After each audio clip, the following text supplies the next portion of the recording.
Emma's funny. We're back. Well, we'll see how long. We'll see how long. This 5G T-Mobile network is having some issues today. I just did a speed check, and after I rebooted it, it's better, but we may run into issues again. We'll see. We'll see.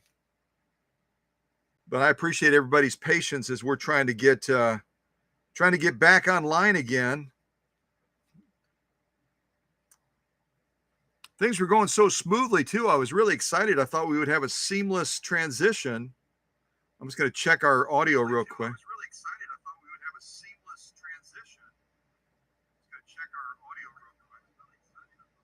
All right, I'm going to bump down the, I'm going to keep my phone open, just kind of monitor our stream. I was getting ready to blame the camera or blame the laptop. But when I did the speed check after the video went out, I figured out right away it was the home internet 5G feed from the tower that supplies our live stream. So, yeah, technology. I mean, you only have so much control over it. Unfortunately, only have so much control. All right, so y'all hang in there. Y'all hang in there. We'll get rolling again, and I might have to step away as we're rolling because of the contractors arriving to do work upstairs. So it's going to be a little bit of a rocky live stream today, a little bit more of a rocky live stream. But we'll get through it. We always do. We'll get through it.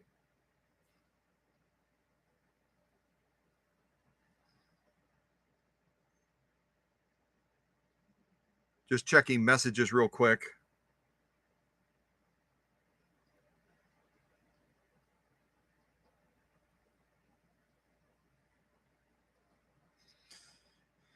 Well, what do they say? Persevere, right?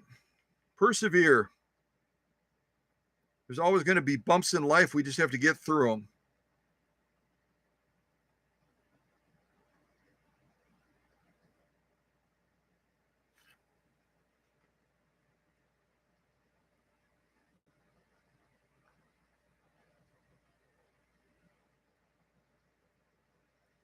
All right, just bear with me for a second. We'll get started in just a little bit here. This will be take 2.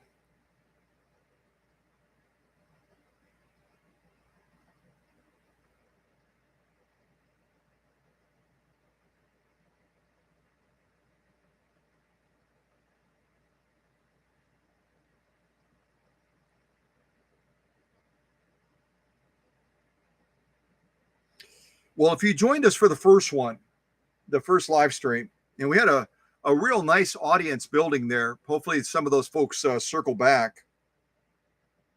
Hopefully they circle back. Otherwise, they'll be able to watch this later as a video. But I covered so many things in the first one. It's hard to kind of pedal backwards and to do that again. But I had asked some questions about the machine, the hook system, and I was just in the process of showing you the hook system when the video went out. But the hook system on this machine, and I was talking to you about the giving you some clues as far as the thread type that you can use heavier thread with it. That's going to tell you generally. That's going to generally tell you that it's going to be an oscillating hook system. And some of you I didn't see before the video went out if someone had already typed that into the live chat, guessing that was it. But oscillating hook systems, because of the way they operate in a pendulum style, they don't have in a full rotary motion. They're able to deliver thread through the sewing process much easier than a rotary hook system or a long beak shuttle or even a vibrating shuttle can do. And so it really is a wonderful hook system to have. It was very, very popular, very, very popular among the Japanese machines. Okay, I'm finally ready. I was trying to get this opened up so that I could monitor things as we are rolling, and just make sure that if the video goes out, I can see the video going out and know that it's an issue. Okay, so rotary hook system is not going to be found on this machine in the Swiss design. It's going to be an oscillating hook system. I asked you also, I believe, about the motor, and I said it was a little bit of a tricky question with regard to the motor, because the motor on this machine has a two-stage design, two-stage design that allows you to give it a super boost. And I can show you by rotating the machine around. I think my cords are long enough. By rotating that around, I can show you on the back of the motor, there's a little switch right here. And if the switch is to the left, just going to see if I'm seeing it correctly. Yeah. Why don't we start with it on the right? If the switch is to the right, if it's to the right, it's going to be a reduced power setting. And when it's in a reduced power setting, model 707, it's going to be delivering about 0.6 amps, approximately 0.6 amps. And when you push it to the left over here, it's going to boost up that energy on the motor significantly. And you're going to go all the way up to, just checking my notes to make sure I get it right. It's going to go all the way up to 0.82 amps. So you're going to go on from a lower speed, a lower power, 0.55 amps. It's going to peak right around 0.6 amps when it's to the right. And when you push it to the left like that, it's going to super boost that motor, and you're going to go right around from 0.8 all the way up to 0.9 amps. From 0.8 all the way up to 0.9. So significant difference in power between these two settings. And why do you really need this? This was designed on Necchi machines as well. A lot of the Italian machines had this design. It's because it's also act in a sense as a slow gear. So it's going to slow the machine down a little bit as well. And that way you'll have a little bit better control over the delivery of power. And you'll have a little bit more control over your sewing speed. So for our purposes, we'll probably leave it to the left so that it's right around the max power. So we'll be running with an amperage of right around 0.82, peaking at 0.9. So this machine, when it's operating on that high mode, is going to have about the same power as a Singer 401A. A Singer 401A with that tower style motor that they operate with, that tower style motor. So nice addition to this. It truly is. And they even break it out on the nomenclature plate for you as well. They break it out on the nomenclature plate so you can tell right away what the amperage difference is between the two settings. Now, a little bit more about this 707 made in Switzerland, which I'm able to lift up like this, sitting down, and kind of hold it like this with no problem. And it's because it only weighs about 18 pounds. It weighs about 18 pounds. So it's about 2 pounds heavier. Wait, 16, 7. Yeah, it's about 2 pounds heavier than a Singer 301 or Singer 301A. We talk about those a lot. Singer 301, 301A. It's going to be delivering um, quite a bit more power than the 301A, but it's also going to be just about 2 pounds heavier. So 18 pounds, it's a fairly lightweight machine, and that's why they referred to it as the Minimatic. They called it the Minimatic because of its lightweight design and obviously aluminum based. It's made out of an aluminum cast type material. Certainly forged steel throughout. There are a couple of gears in here that are a Teflon style gear that is going to make it potentially susceptible to wear over time. So you got to be mindful of that when you're operating a machine like this. That it does have certain parts using metal. They substituted it for the Teflon with some of the worm gear sections. So with that in mind, it's probably more in the lighter to medium range type vintage machine. You're not going to be using it for super heavy duty sew offs. Although we will be sewing some leather with it today. And our setup on the machine is I've got Gutermann 100% polyester thread. I've got a size 9014 universal needle. And we're going to be putting those to the test as far as sewing a fairly wide field of materials. And give us a chance to really see the capabilities of this Swiss machine. Now, does anyone know what the heck? Susie just sent me a text. Hold on a second. I'm not looking at the laptop or anything. What's going on? What's going on?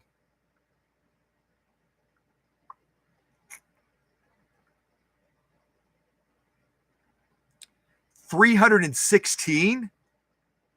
This happened the last time when we did a live stream on the 4th of July. I've been doing promotional stuff on Facebook and letting people know about our Facebook channel, about YouTube as well, talking a little bit about vintage sewing and that sort of like a podcast blog thing I've been doing, promoting our channel. And Susie said we have about 300 people that have joined us again today. And that's after the glitch of the first live stream cutting out. That's insane. So yeah, I mean, people still are into sewing and they still love to learn about vintage sewing machines. So wow. That's crazy. I'm glad we've got a couple of moderators here. Keep an eye on the growing family. That's just crazy. Let me actually take a look at my I've got this open now. 49? Is that showing up on everyone else's screen too? We have 549 watchers right now that are viewing the live stream. Almost 550 people. Jiminy crickets. All right, some of those 500 people start liking this video because we had several likes on the last live stream before it cut out, and I don't see any likes on this one yet. So if you're watching right now, would you mind clicking like? Go and click like, and let's get some of those likes in there as well. That would be great. Wow. Very cool. Yeah, I mean, vintage sewing machines are alive and well, and a lot of people are surprised to hear that. So, all right, I'm gonna take my focus off of that, and I'm gonna focus over here. And I have no idea what I was about to say. I was about to say something. Oh, when do you think this machine was made? What was the production window for this model 707? Does anyone know? Type it in the live chat. Type it in the live chat if you know when this machine would have been produced. And if you have to Google it, I get it. If you have to Google it, that's fine. But I'll give you a few seconds to guess that. I'm going to take a swig of my my Diet Coke in this fancy Iowa corn wrap thing that keeps it cold, and see if you know. See if you know the production window for this particular 707 model.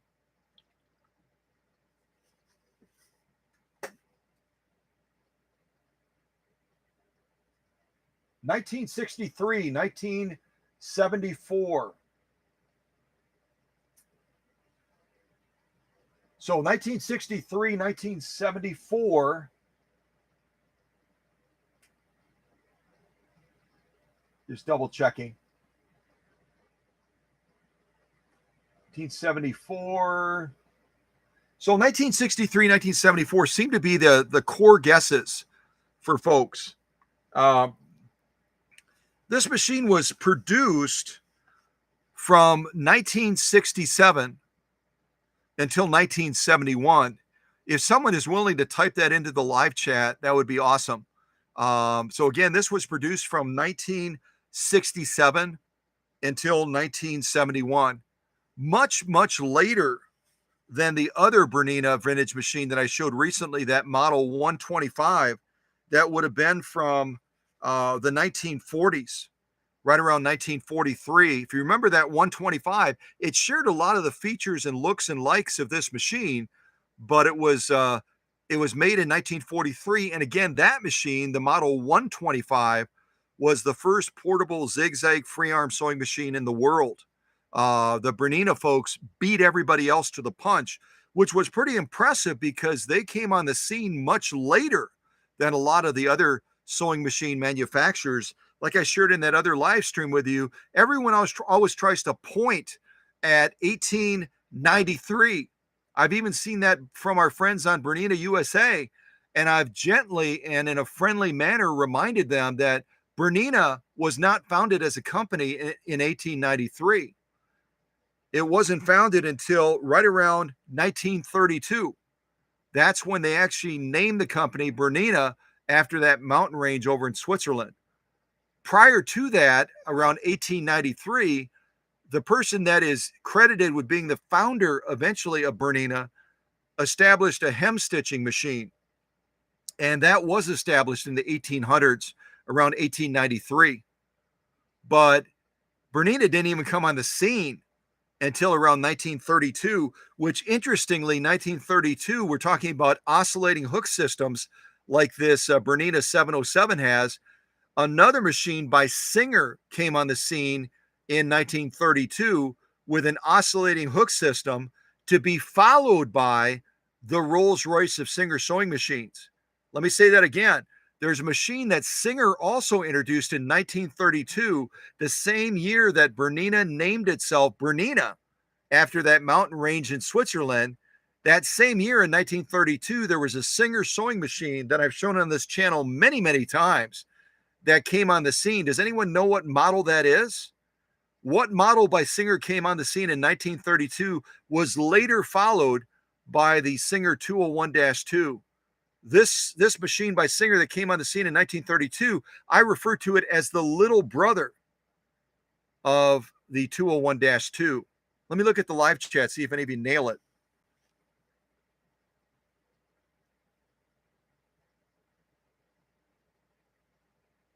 So no one's typing it in the live chat yet, as far as I can see.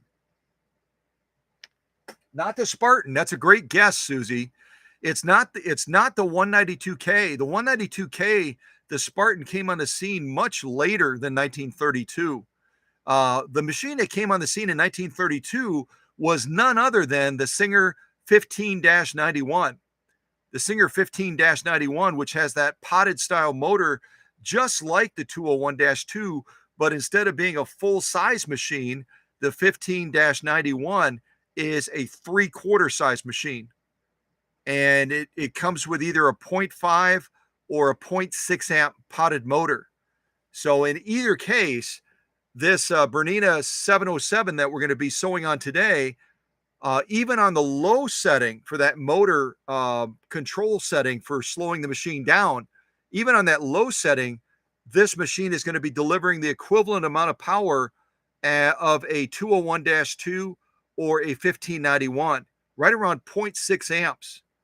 So it's going to be comparable to those machines as far as power. And again, the Singer 201-2 and the Singer 15-91 with those potted motors, they actually come with either a 0.5 or a 0.6 amp motor. Many of them have 0.5. So in that case, even on the low setting, this this mini, what is it called again? Minimatic. This Minimatic by Bernina is going to have equivalent or even greater power on the low setting than either of those two machines. On the higher setting, it's going to be again right around point 0.8. Looking at my notes, 0.82 on the high setting for this machine, peaking right around 0.9 amps. 0.9 amps. So surprisingly lightweight, 2 pounds heavier than a Singer 301 or a Singer 301A, more powerful than a 201-2 or a 1591 as far as the output of that motor. And these motors on these Swiss machines are built really, really well, just like the Swedish machines. So you're really getting you're getting a strong delivery of power, unlike some of the remake motors now that are coming out of China and other places that will boast of a large amperage output. But those motors that I've tested don't even come close to what they're claiming they put out at. So, you've got to be mindful of that when it comes to motors, especially ones that are being made now.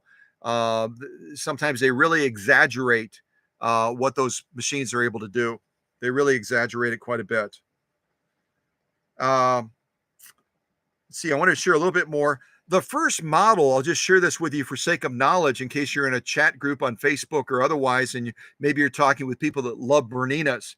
If the topic ever comes up of maybe they follow our channel as well. They follow our channel and they go, hey, I remember Scott presented that Model 125 by Bernina earlier, several months ago, I believe it is now. Was that the first machine that Bernina made? No, it wasn't. That 125 came out again right around 1943. Prior to that, Bernina introduced another mechanical machine, and it was the Model 105. So just remember that number, 105. 105 was the very first machine that Bernina came out with when they started to get their footwork and establish themselves in the early 1930s. And then about a decade later, they rolled out that 125 that I presented recently on the channel. And then approximately 15, 20 years after that, in that time range, they introduced this Model 707. So, and the 125 and 707 are going to have some similarities, as you'll see today, but this one's going to surprise you with the stitch output that it can do. What else? Just checking my notes to see if there's anything I forgot. So, looking at this machine now, I'm going to take you across the front of it real quick and just give you the lay of the land. Give you the lay of the land. This is our feed dog drop right here. Right now, when it's to the right at about the 1 o'clock position, we're in the normal sewing mode where the feed dogs are going to be fully engaged. If we rotate it to the left to about the 11 o'clock position, those feed dogs are going to drop, and then we can do darning, we can do free motion quilting, etc. This is going to be similar to like the Singer machines. That's going to allow you to set parameters on how far this stitch length controller can go, how far it can go. So very seldom do I use these, but they're available if people like them. And then with this, you've got a range of sewing stitch length forward when it's all the way down, and then you can adjust it by pushing it up. And if you push it all the way up, you're going to get to right about there, and you can't go any further. It kind of stops. And that's because there's a release on the side right over here. This little release right here. In order to go into full reverse, you got to push it down like that. And then that stitch length regulator will allow you to move it all the way into the reverse mode, and you can adjust it freely without any restrictions. But again, if you get to this point and you can't go any further, there's nothing wrong with your machine. You're probably going to notice that this is in the up position right here. And you can see that my owner, Deb, who lives out in Crivets, Wisconsin, actually put a little sticker thing on there, or maybe the person that you got the machine from did, reminding that person that if you want to go into full reverse, you got to push this down like so. Okay. But again, for most practical purposes, We'll be sewing this within this down position area and just adjusting it slightly as we're going to be changing the stitch length for certain sewing.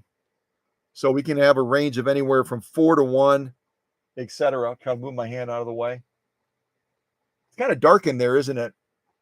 Kind of dark. I'll have to grab one of my little flashlights, see if I can light that up a little bit better so you can kind of see it better.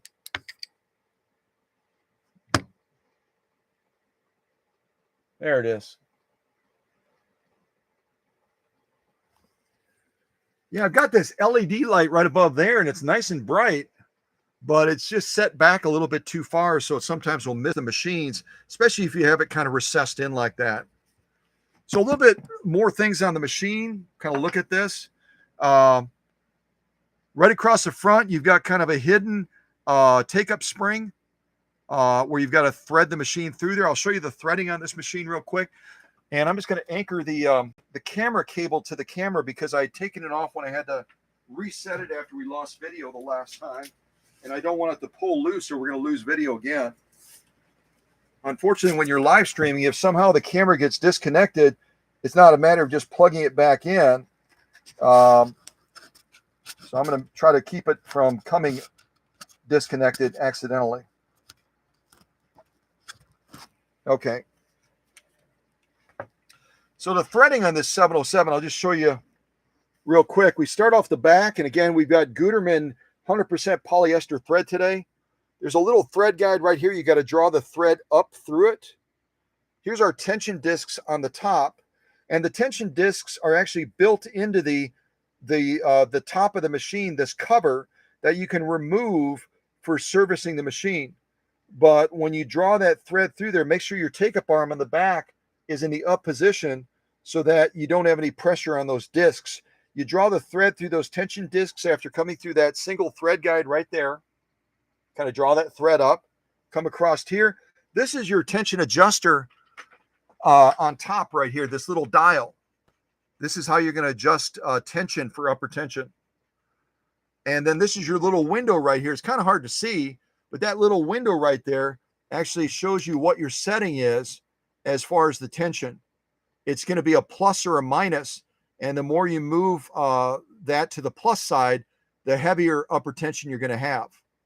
Hopefully that makes sense. And after we come through the tension discs over the top, we're going to come right through here.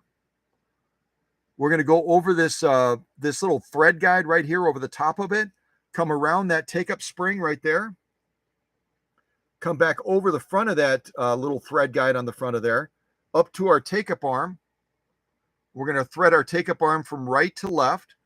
Then we're going to come down past this little thread guide again. So it almost looks like a guitar or some sort of an instrument with all of these threads going across the front of that little thread guide right there. You see all those threads on there. Add a little bit of extra light, you can see them. And then we've got another thread guide. Shut that light off temporarily. Got another thread guide right here, just adjacent to our check spring or our take-up spring. And on this one, I would recommend, a lot of people run the thread over the top. I would recommend running the thread underneath here. So you're going to come from the top and then run it right behind this thread guide here. And then you've got another thread guide right there above the needle. And then you're going to be threading this needle from front to back, so just be aware of that. And let's see what else. On-off switch for the light right there. And I did replace Deb's light. It was incandescent. I obviously changed it to an LED. And it's a little tricky to get that that light installed on this. The faceplate does open, as you can see, but the space in there, because the faceplate doesn't open all the way, the space to get your fingers in there really, really tight. So what I ended up doing is I ended up taking this Bakelite style cover off that goes over the housing of the light, and then I was able to put the light in very easily, and then I just put it back in again. But I've got some offset screwdrivers, so I was able to do that fairly easily. For others, it might be a little bit more tricky to do that. little bit more tricky. And as far as presser foot pressure on this machine, you got to take the top off to get to it, kind of like that FOF machine we saw recently.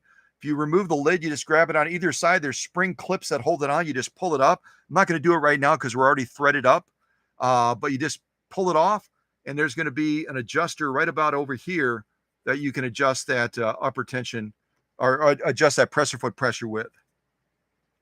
Let's see what else. Looking at the back of the machine, seeing if there's any. I already showed you the back of the machine in the other live stream. I don't think I did it in this one yet. I'll do it again just to emphasize this. If I did it in this one already, I'm doing it second time. So right on the back of this Bernina 707, this is the motor casing right here. You got to take out several screws to get this off. I showed it in the reel. I showed it in the reel, and that's actually a message from my contractor. They just arrived. So let me break away real quick and remind me where I stopped. Remind me where I stopped, please. And I'll be right back. Give me just a moment, if you would.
Okay, I'm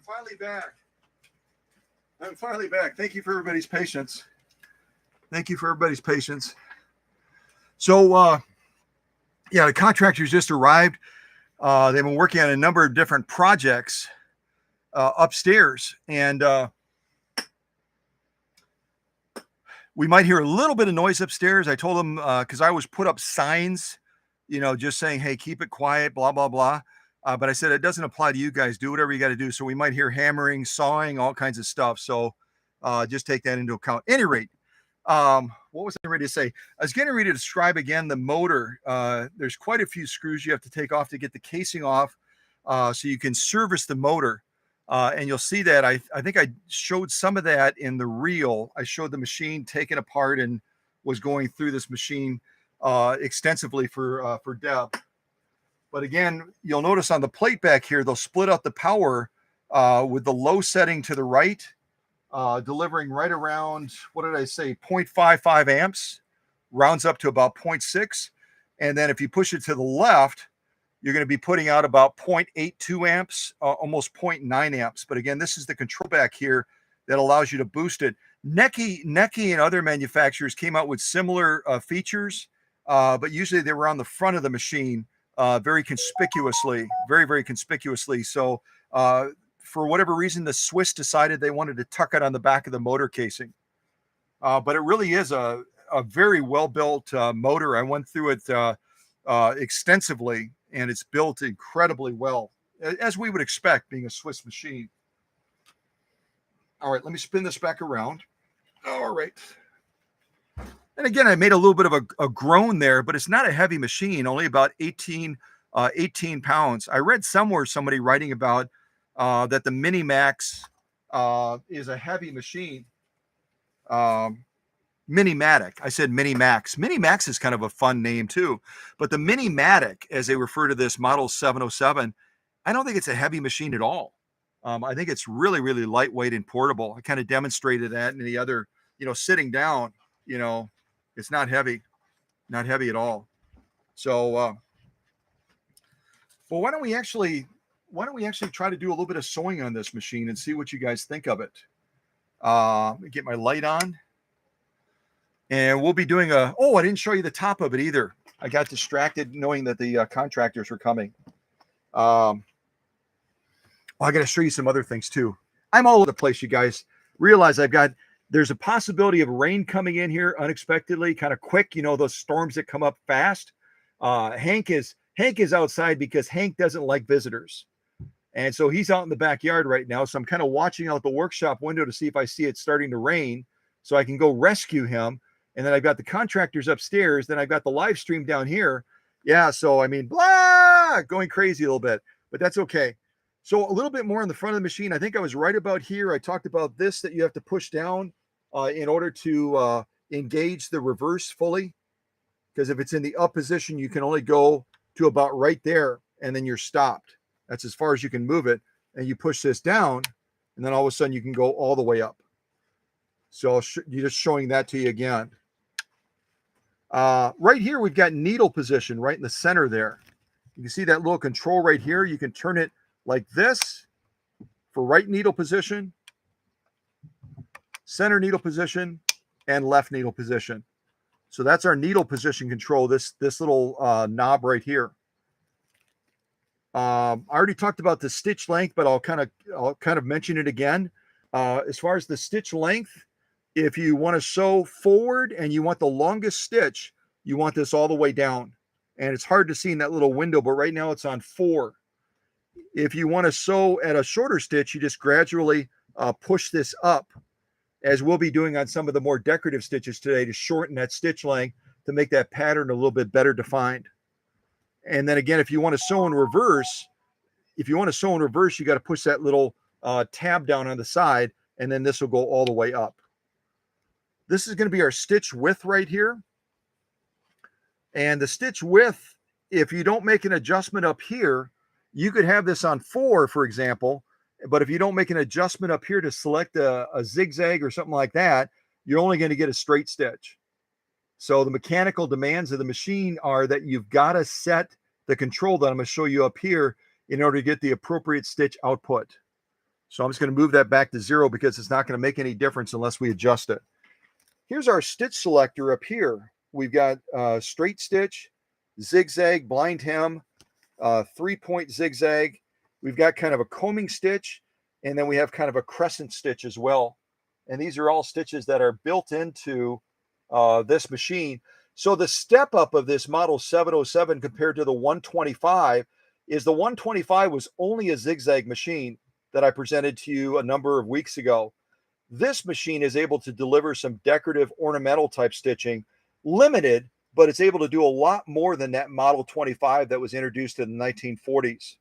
So it'll be kind of fun to demonstrate some of these. And as we move from one to the other, all you do is push this to the side, similar to Kevin and Doreen's machine. Remember that lever? We had to push it to the side and then swivel it up and then release it again to go into the proper setting. So if we wanted to go from straight, say all the way up to that crescent, we would move this to the side and then rotate this up and then release it back again. And you can see now we're on the crescent stitch. Pull it back out, bring it back down, and then we're on the straight stitch again. So pretty straightforward, pretty easy to operate. Bobbin winding, you're going to come off of either of these spools. You're going to come across the top of the machine. This is our tensioner right here. You're going to go around it clockwise and then come all the way back to that bobbin over here, engage it, and disengage the clutch on the end as well. I'm going to move this over because my camera's a little bit limited on that cord. You will just disengage the clutch as you normally would. Hold this and then rotate that towards you. Yeah, so I mean, all in all, it's a fairly easy machine to operate, in my opinion, at least. It's a fairly easy machine to operate. All right, so I'm going to slide this back into place. And we're going to lay down a straight stitch. We'll do a zigzag, and then we'll do some of these other more decorative stitches. The other thing I'm going to do real quick is I'm going to release this extension bed so we can get closer to the action. Get a little bit closer to the action. You'll see right here on the bottom, I showed this in the first live stream when we got disconnected. You rotate this back like this, and then this presses right here against the bottom of the free arm to hold this bed in place. There's no support leg on the end. There's no support leg needed. It just very easily allows you to engage it. So, all right, let me move this to the side and we'll lay down some stitching on this before we have any more technical problems. At least then I can say that we had a chance to sew with the machine. And I think I mentioned it in the first live stream. Our thread again is Gutermann 100% polyester. And then we've got from this universal pack that Susie sent me from Minnesota, we have a size 90-14 universal needle in this Swiss machine today, a universal needle. So, all right, so let's give this a go and give this machine a listen, see what you think. We'll be able to have you be able to hear the machine before the guys upstairs start banging around on stuff, and then you'll have more difficulty seeing it. The other thing I'll show you real quick, I meant to show you, and I did some extensive servicing on this because it was getting a little bit warm, is this really cool foot controller that comes with this Model 707. You want to talk about a big foot controller that I don't care how big your feet are, you're going to be able to get your foot on this. You could be Herman Munster from the Munster program back in the day, and Herman could get his big old foot on this foot controller, just mammoth size for this Bernina model.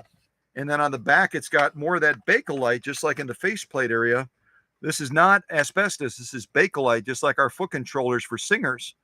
And when you take out all of these screws, 1, 2, 3, 4, 5, 6, you take out all 6 of those screws, you can remove the panel on the back of here, and then you can service your foot controller, get all that dust and dirt and pet hair and everything else out of there to make sure that it operates at a cooler temperature. So, yeah. And you can see right here on the back of here, if you look real close, I'll bring it up by the camera. This foot controller is rated at 1 amp. And again, I said the motor will peak at about 0.82 up to 0.9.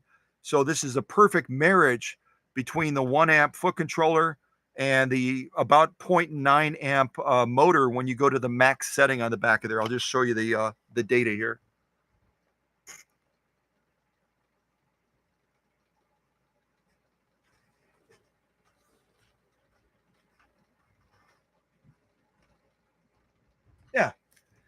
Bernina is very thoughtful in their design.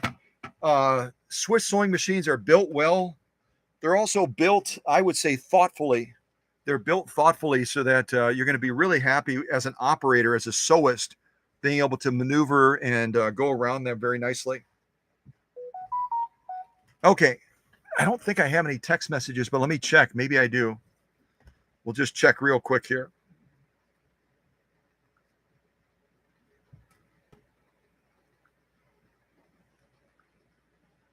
Nope, that was just the contractor sending me a note that they had arrived. So they're upstairs now. So we're good to go. Okay, so let's try this machine before they start banging up there. Let's try this machine. All right, and like I always say, make sure your take-up arm's in the highest position. Let's see. All right, let's give this a go. Lay it on a straight stitch, we'll lay it on zigzag, and then we'll lay it on some of the other variety stitches on here as well. Here we go.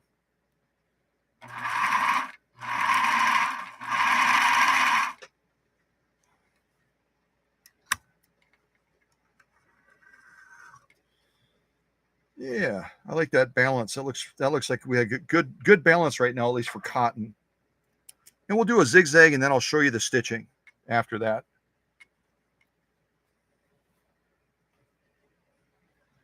And this has a little bit of a turbine type sound when it kicks in. I like that sound because it just had a kind of a rugged, strong, let's go get it type sound. Let's see here. Get our zigzag set up next. And again, to do a zigzag, you got to do just a couple quick things. We're going to move our stitch selector up here from straight stitch 0 over to zigzag. So we got to pull it over, move it up 1. That should be the correct position right there, if you can see that in the shot. Then we have to take our stitch width and we have to move it to the setting that we want. So I'm going to move it to, we'll go for max. Let's go for 4. Go for 4 on our stitch width. We're already at the max for stitch length, so we have 4 and 4, 4 and 4.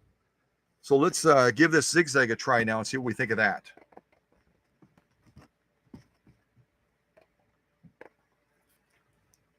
All right, here we go.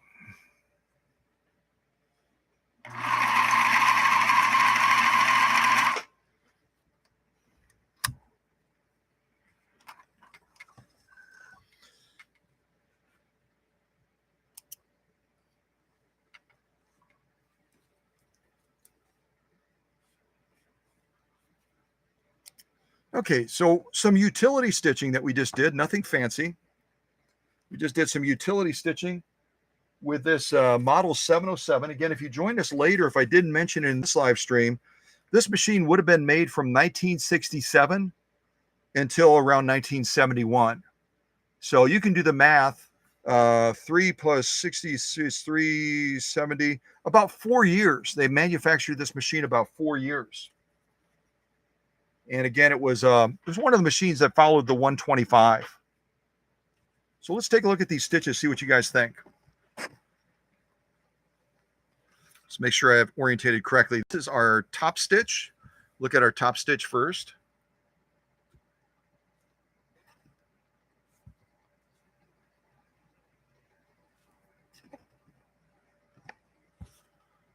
This showed up on a regular camera very, very well. I'm hoping it shows up on video live stream just as well.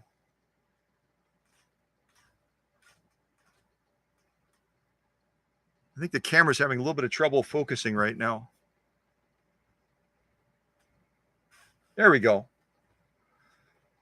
So this again is our top stitch, a real nice looking straight stitch and a zigzag. And again, we did go for the max setting. So I could take a tape measure and we could measure how many stitches we're getting per inch as far as the straight stitch very easily. But a real good looking straight stitch. This is our lock stitch on the back.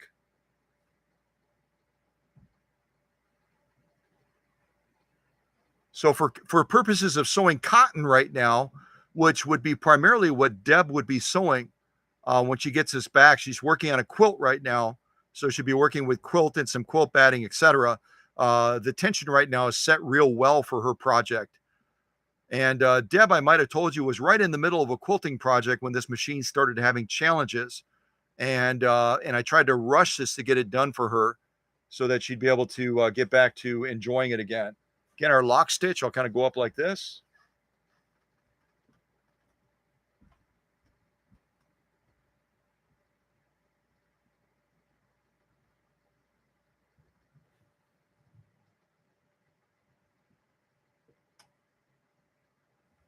There it is.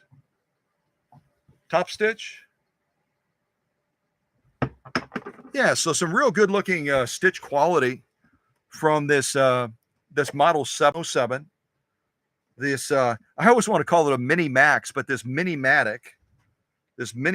So let's go to our next stitch type that we have that we can choose on this machine. And we're gonna have to make a little bit of an adjustment if we want to change the look of the stitch. Otherwise, we'll do it both ways. We'll do it with a longer stitch length and then a shorter stitch length as well.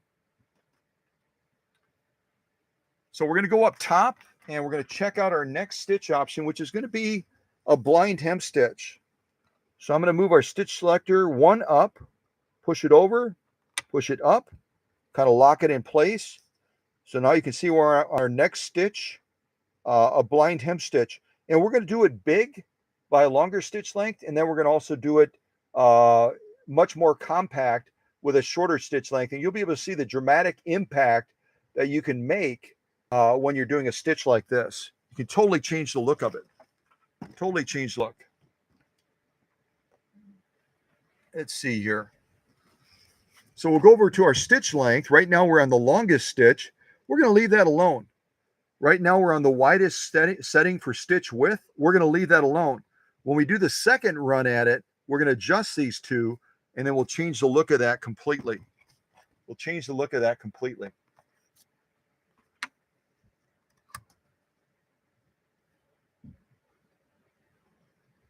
Yeah, my stitch columns are not real straight today. I'm not going to worry about that. We'll focus on the stitch quality, not the alignment of them as far as being set up. So we're going to do this blind hem now, and we're doing it at the widest stitch setting and the longest stitch setting. It looks very, very interesting. I tried this yesterday. All right, here we go. Oops, let me get that out a little bit further.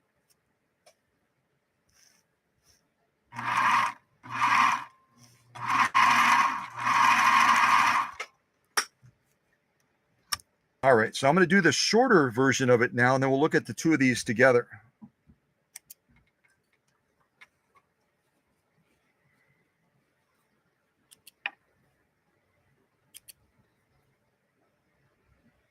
Let's do the shorter version now. We'll look at these two blind hem stitches together, and you'll see the stark contrast in how they present.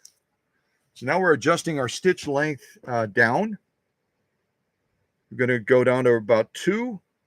We're going to adjust our stitch width down to about 2. This inner knob again is going to be needle position. Outer knob is stitch width, needle position. Okay. So we're going to go 2 and 2 and see what we think of this blind hem now. And we could just as easily leave it wide too. But we'll see how this contrasts with our first sew off.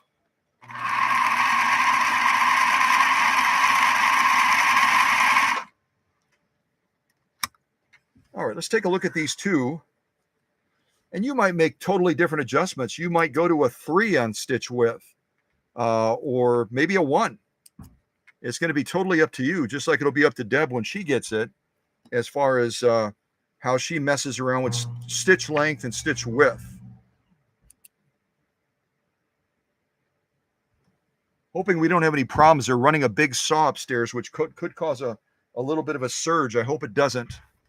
Keep your fingers crossed. Let me show this to you real quick before we lose video again.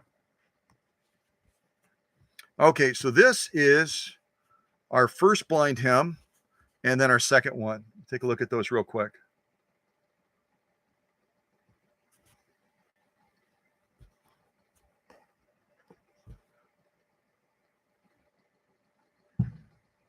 There they go. Now they're starting to come into focus a little bit.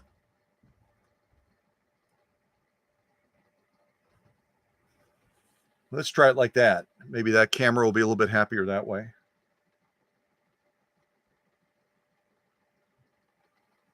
So you can kind of see that row, the contrast between those two, and it's the same stitch. All we did was manipulate stitch length and stitch width with that blind hem stitch.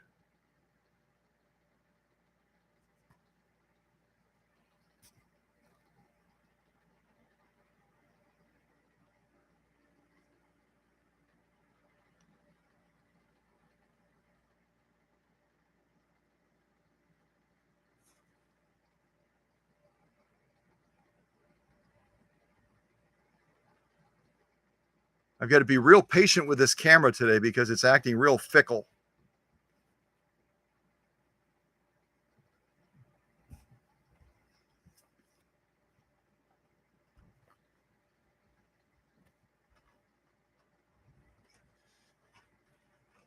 Try it all the way up.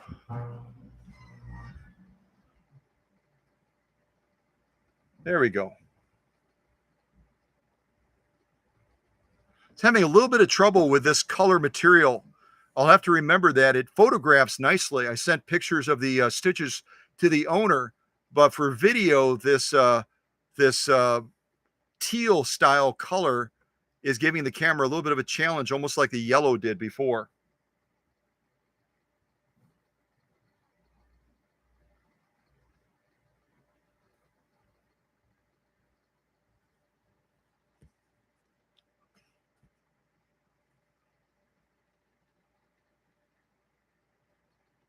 There we go.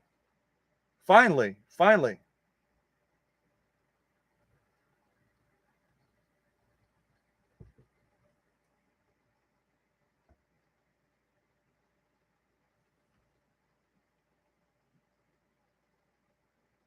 Beautiful stitching. And look at the contrast on that blind hem. It just gives you an idea of how much versatility your stitches are. Even if you have a machine like this that only has a few stitches, you can have a almost unlimited number of stitches by manipulating stitch length and stitch width. Here's our lock stitch. Beautiful lock stitching as well. Very, very nice.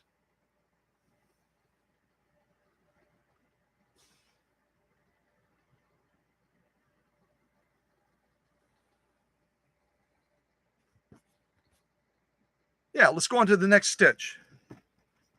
So our next stitch is going to be, I believe, the 3-point zigzag. 3-point zigzag. Get our material back into place. Okay, now our 3-point zigzag. So again, we're just going to adjust our stitch selector on top. Up one more. So now we're on our 3-point zigzag, which is labeled number 3, if you can see that in the shot, number 3.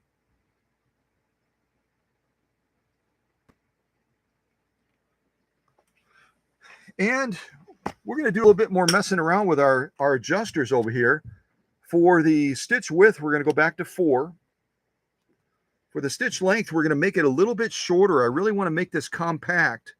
So we're going to go down to about 1.5, right about there. Let's give this a try and see what we think of how this stitch presents compared to the one we'll do after, which will be stretching this out quite a bit. All right, here we go.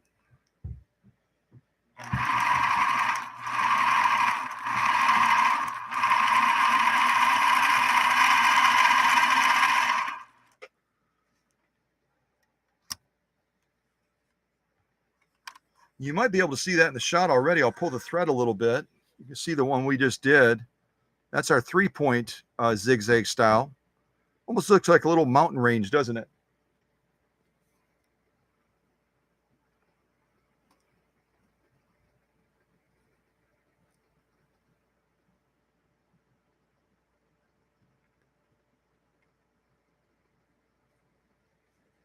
There's our lock stitch on the back. Beautiful balance. Again, we're set really well for cotton right about now.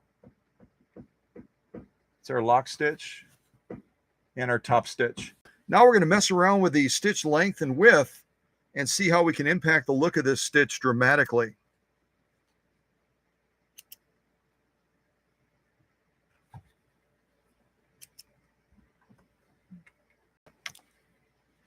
So we're going back underneath the needle again. It's like we're going back underneath the knife, but we're going underneath the needle. We're going to make some adjustments on stitch length and stitch width, and we'll sew the same 3-point zigzag, but it's going to look a lot different. So right now we're on 4 for the stitch width. We're going to go down to 2 again. Adjust the stitch width to 2. Then we're going to go back to our stitch length, and we're going to go almost all the way to the max. Actually, we will go to the max. Let's see. Now let's mirror and match it. Let's go 2 and 2. Let's go 2 and 2. Our stitch length is on 2. Our stitch width is also on 2. And this again is needle position. Right now we're on the center needle position. So let's check this out and see how we can change the look of this 3-point zigzag. Let's change the look of it.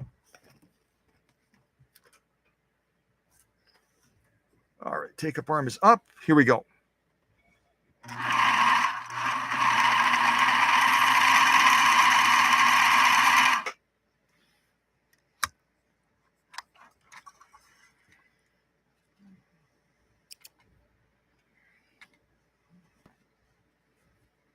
Yeah, we just made the mountain lower, that's for sure. We just flattened that mountain out a little bit. We flattened that mountain out quite a bit. Okay, I'm just going to check my side, see how I have it orientated. Yep, that would be top stitch. So we'll look at this side first for top stitch.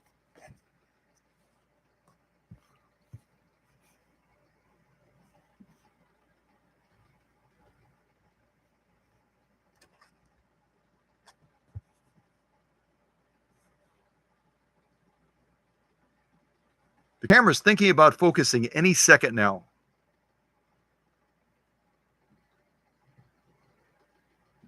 There it is, sort of. You guys remind me not to pick this color cotton again. This turquoise cotton colored material is not good. Not good for the camera. See if we can get it to focus this way, maybe.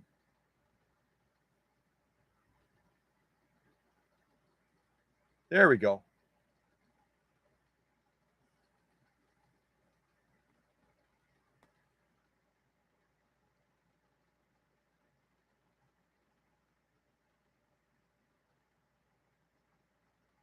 Camera's trying real hard, but it does not like this color cotton, that's for sure.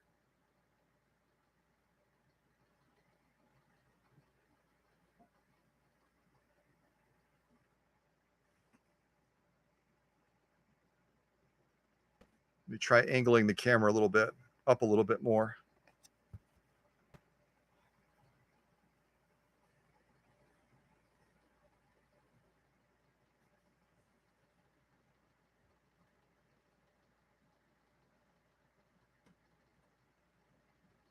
There we go.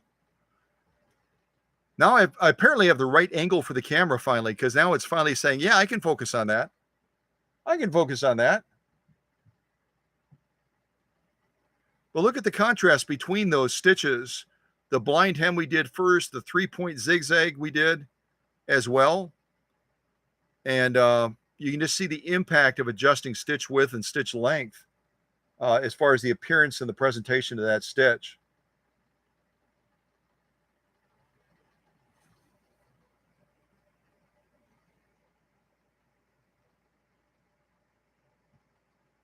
It's a really good stitcher, isn't it? This Swiss machine, since it's gotten a dose of workshop magic, really, really lays down some gorgeous stitching. Deb is going to be so pleased. I know she will be. So our lock stitch, beautiful lock stitching as well on this 100% cotton with a stiffener.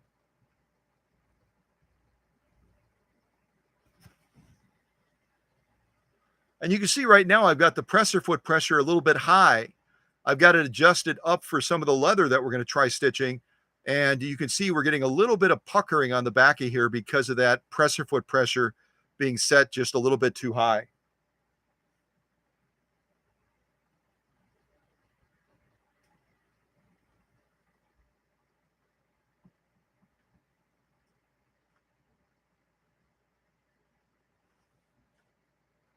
Lock stitch.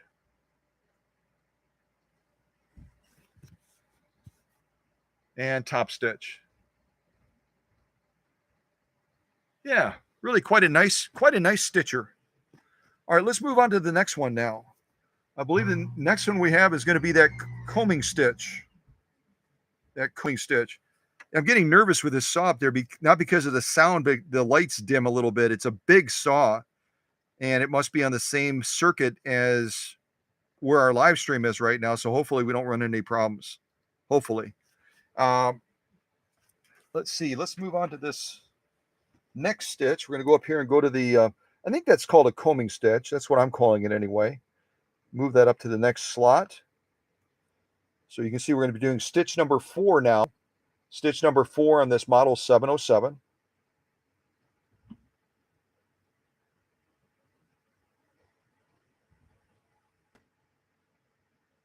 Yeah.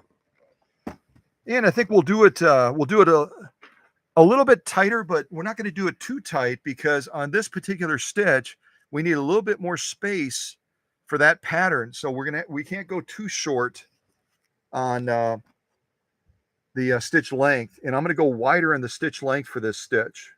So we're going to go up to 4, and then on the length, we're going to go to about 2.5.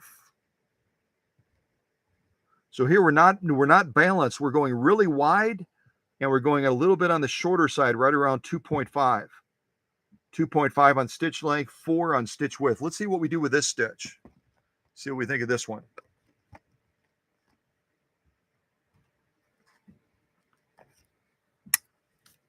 Seeing if that light being off. Yeah, I'm going to leave that light. I'm going to leave that light off for right now. I think we'll get a little bit better view of the stitches with the light off. Yep, I'm leaning over by the laptop. I think that's a little bit more clear. All right, here we go.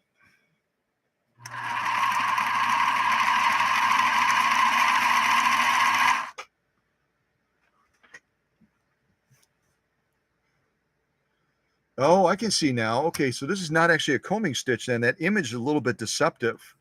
That image is deceptive. This is more of a McDonald's stitch pattern. Let me stitch it again. We're going to make some adjustments to be able to see with greater clarity which pattern this is. I thought it was a combing stitch, but a combing stitch requires tri-motion, and this Bernina 707 doesn't have that technology. That technology was not really available then as far as manipulating feed dogs. These are a single directional feed system on this machine. They're not able to go multiple directions like on some of the other machines we've seen recently. So let's tighten this up so we can see. Right now we're not getting a clear view of what that stitch pattern is. We're not getting a clear view of it.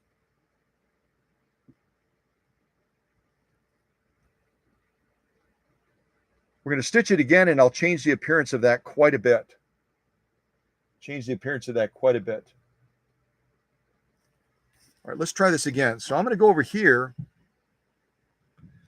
We're going to go on stitch width. We're going to drop it down to 2. And on stitch length, we're going to drop it down even further. We're going to go down to about right around 1.5. So 1.5 on stitch length and 2 on stitch width. Let's see how we can change the look of this stitch now and see if it presents a little bit differently, a little bit more accurate with the picture on the top of the machine.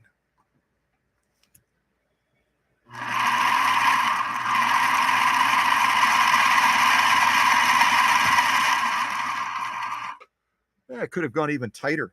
I think we'll sew it. We might sew it one more time and do it even tighter. And I might increase that. Here's what I'm going to do.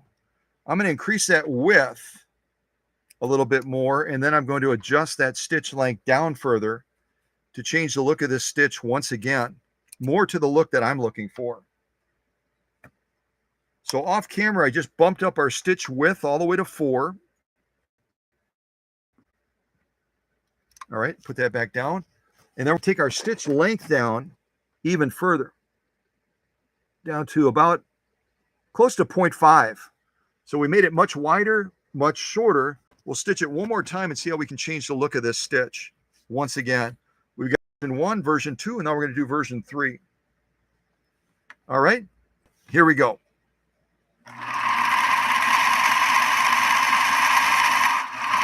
May actually go down there and let you look at this machine run. It's such a beautiful runner.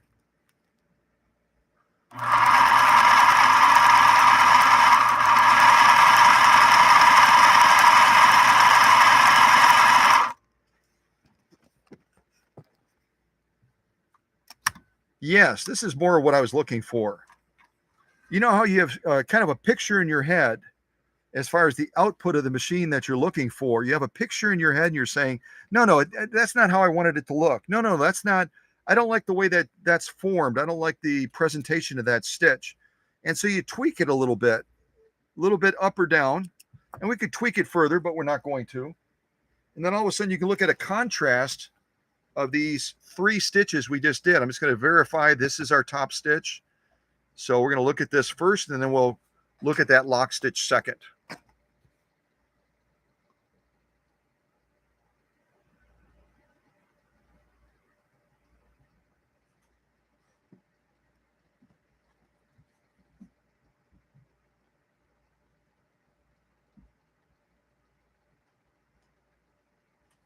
The camera is really, really thinking about. There you can hear they're starting to get busy up there. Let's try it like this.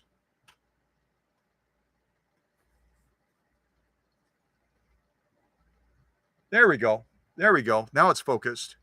So look at those 3 columns, of that stitch. We started with this one, then that one, then that one. I'm still not exactly where I want to be yet, but I'm really close. I'm getting really close to the look of the stitch that I was wanting to do. And you can see how drastically, by manipulating stitch width and stitch length, you can totally change the look and the feeling of that stitch, can't you? You just change it dramatically. I would even go shorter on that stitch length, even shorter.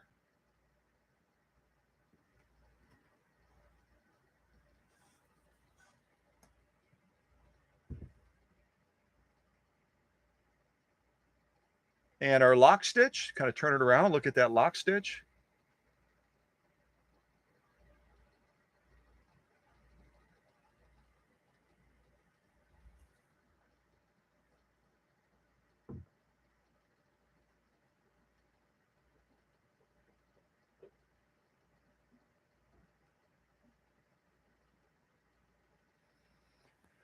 So the stitches we've done so far, you can kind of look at them from the bottom up, the straight, the zigzag.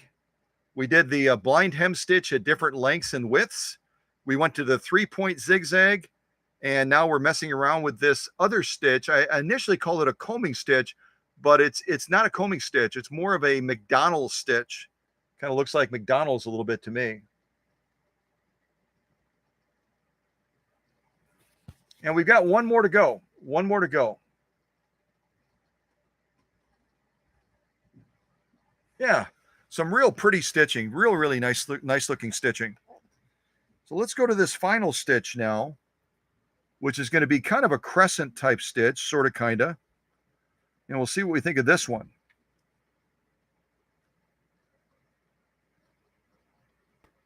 There we go. I started sewing crooked, so I keep pushing the material more and more to the side to try to get it to look like it's straight, but I don't think anybody's buying it. So, all right, so let's go to this final stitch now on this model 707. So right up here,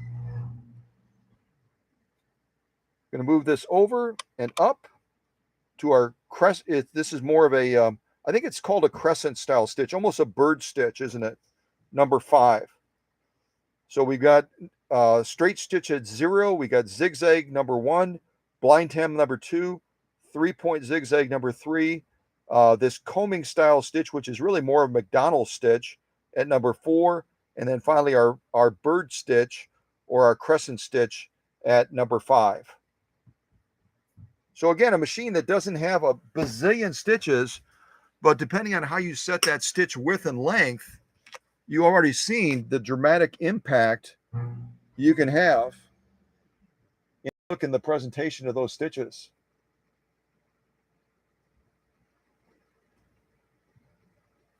You can change the look of a stitch dramatically. Okay, let's move on to this next one. And I'm going to look at my stitch length. I'm going to leave the stitch width where it is, but I'm going to go a little bit shorter on the stitch length, down to about 0.4. So let's do this one, and then we'll do it long and just see how we can change the look of this stitch quite a bit.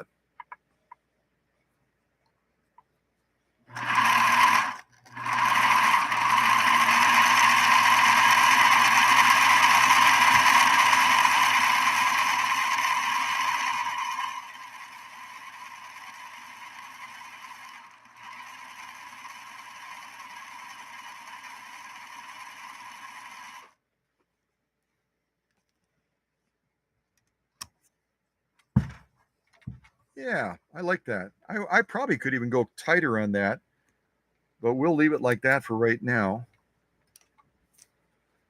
I'll give you a glimpse of this. That way, if somehow our video goes out, you've seen all the stitches at least. At least then you've seen all the stitches. So let's see if holding it down here, I'm going to try different angles with the camera to see if it's happier. Is that my, let's see. Yep, this is my top stitch. We'll look at this. Top stitch first. Now let's bring it up again, out this way.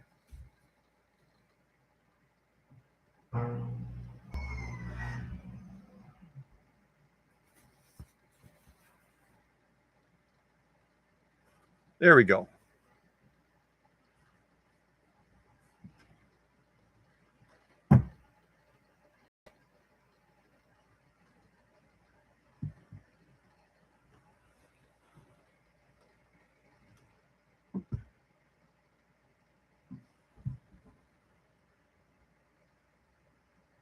Yeah, I like that. I might make additional adjustments on it, but I'm not going to do that right now to change the look of that. But there's quite a few things we could do. We can make it a little bit more narrow. We could tighten up that stitch length even more, which I might try. Maybe I'll do it just one more time with a tighter stitch length, a little bit shorter. This is our lock stitch. Kind of stands out. You can see the quilting look on the back of there almost.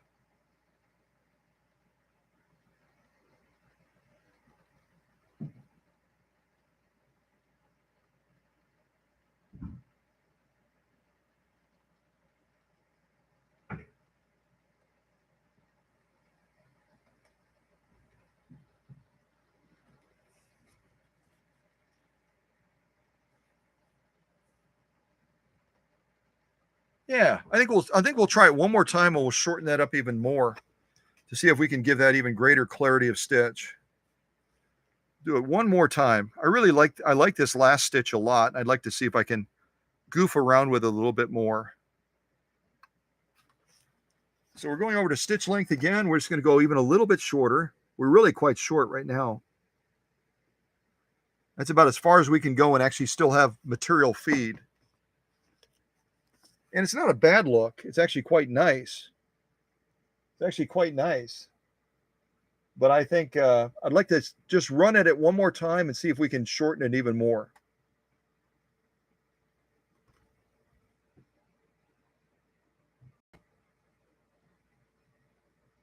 Yeah. All right, let's give this a go one more time and then we'll move on to some other materials. All right, here we go.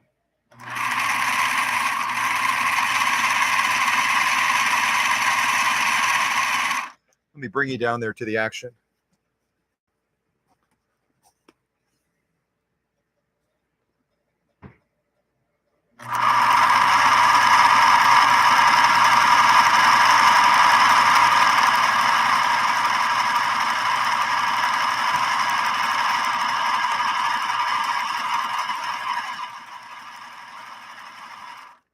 I can already see this is what I was aiming for. This is what I was aiming for as far as look. It's exactly what I was looking for. That's what I envisioned. That's what I envisioned from the very beginning. I like it when there's a greater density. I like it when there's a greater density to the stitching. I don't like it where you can see the gapping on the stitch pattern. I want to see it nice and tight. And maybe there's others like that as well, where you just look at it and you go, no, I want it tighter than that. I want it more more defined. So that's going to what we just did on this last stitch off right here. It's giving it just a little bit better definition. Let me just double check. Yeah, this is our top stitch. Look at this first. Yeah, if I have any more of this turquoise material, this cotton, I'm going to get rid of it. The camera does not like this shade. It's struggling with it a lot. Struggling with it a lot. See if I can angle it down again.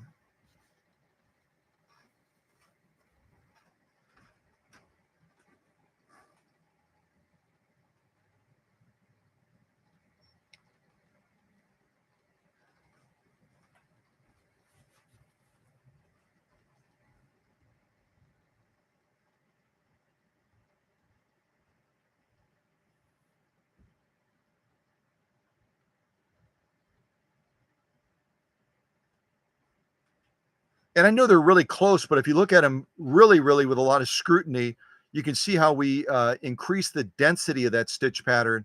It gives it a fuller, more complete, more robust look than the first one we did.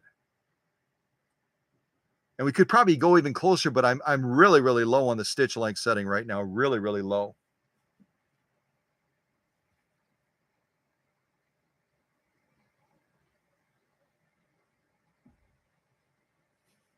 Lock stitch.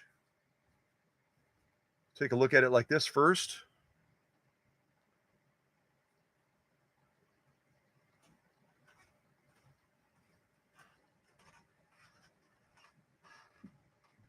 And again, we're using a size 90-14 needle, a universal 90-14 needle. So if we wanted to get even greater clarity on these stitch patterns, we would reduce the size of the needle to probably a 75-11. Even an 80-12 would increase that clarity a fair amount. We're using kind of a middle of the road needle right now, a middle of the road needle.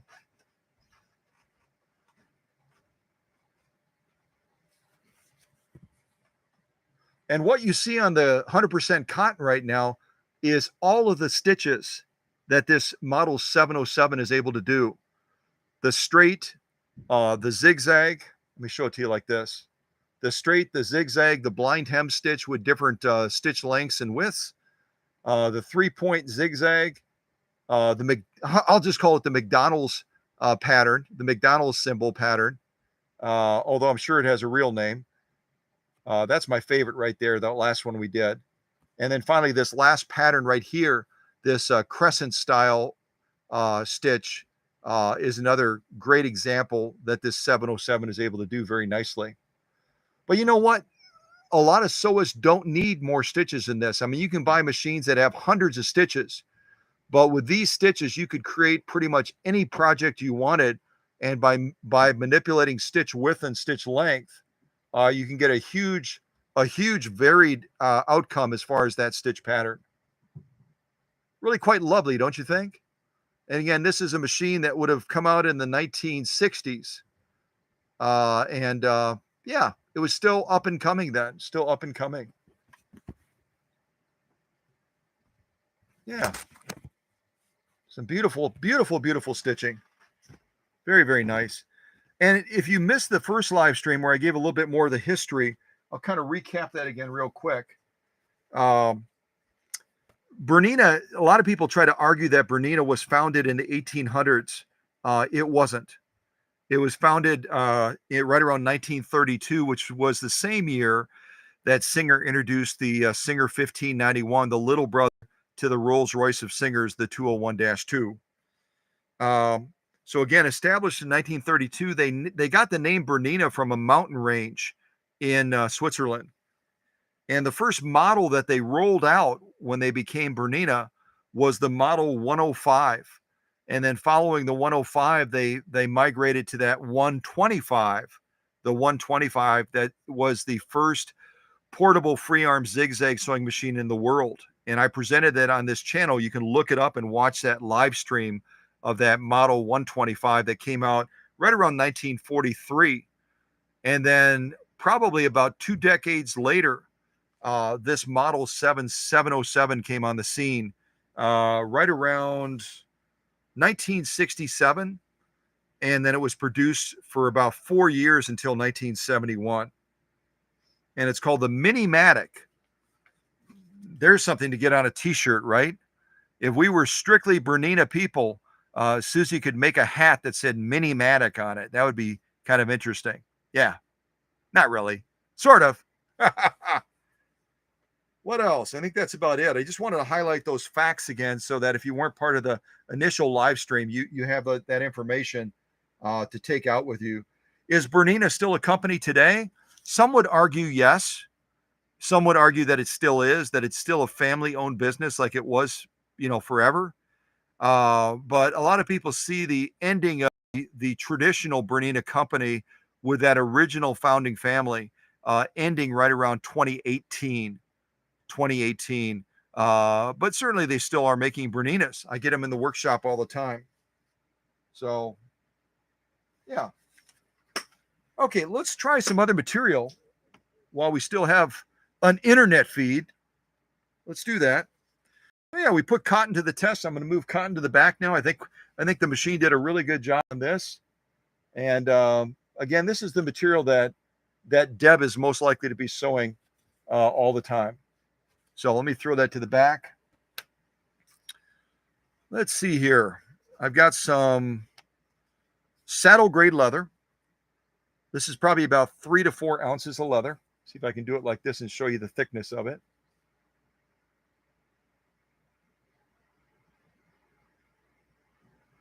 Definitely not garment leather. It's definitely a heavier type leather. So let's try some stitching on this. And maybe we'll do like a zigzag, and then we'll maybe we'll even try doing a decorative stitch on it. One of those decorative stitches. Actually, you know what? We're already set up for the crescent stitch. Why don't we give that a go? I didn't test this off camera, but I've got that Schmetz 9014 universal needle in here, so I think we'll be okay. Put the presser foot down. Again, this is saddle grade leather, so probably about 3 to 4 ounces of leather. Maybe you can see that in the shot or not. We'll try that crescent style stitch. That's what I'm calling it, at least. And then we'll move on to a zigzag next to it and see what we think of that as far as the presentation on leather. And again, if you're not familiar with universal needles are able to handle, getting a quick drink of soda, they're able to handle a wide variety of materials. So they really are a great needle. A lot of people go to them because you don't have to switch between a stretch needle or a leather needle. You can do a variety of sewing using this type of needle. So let's see how this machine does. I know it'll be able to handle this with, right now we're on the high setting of the motor, which is going to give us about 0.83 amps, 0.9 amps peaking. We got more than enough power. We've got the right needle. Now let's see how it interacts with this saddle grade leather. All right, I'm going to check my angle, check my light. Is it better like that? Nope, it's worse with that. So let's see what we think of this as far as our next stitch off. Let me just check real quick. All right, here we go. Keep your fingers crossed. I didn't test this off camera yet. Here we go.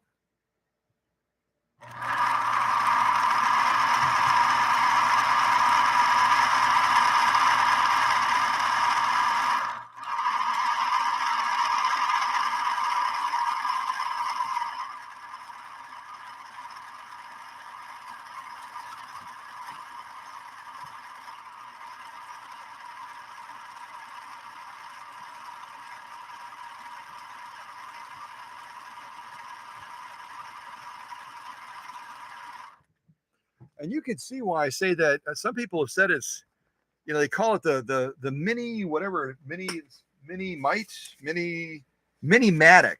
They call it the Minimatic, but don't let the Minimatic name trick you into thinking that the machine is not strong. Again, on that high setting on the motor, we're putting out more power.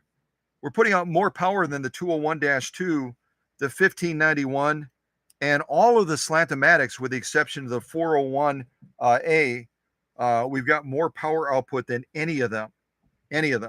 So it's a It's kind of like I refer to the 99K and the 99 as kind of a, a mini mite. It's just got a small frame, but it's got a lot of power. Got a lot of power. So this is that decorative type stitch that we just laid down. See what you think of that on this saddle grade leather.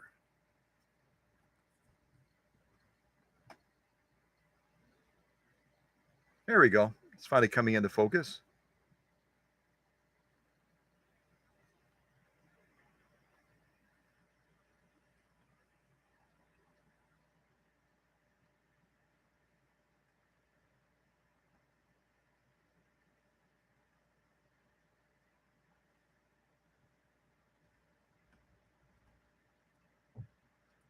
I would say some page 34 stitching there. Page 34 for sure. Very, very nice.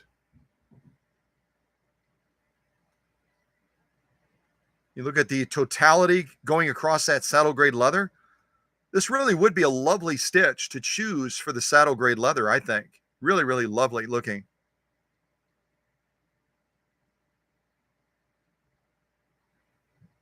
There it is.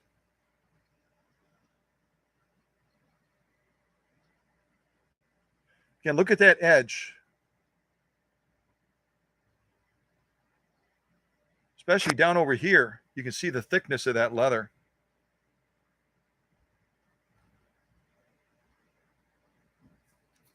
So a beautiful top stitch, really, really nice with this stitch pattern. I'm calling it kind of a crescent stitch, but that may be not, other people might disagree with that name. But we'll call it a crescent stitch.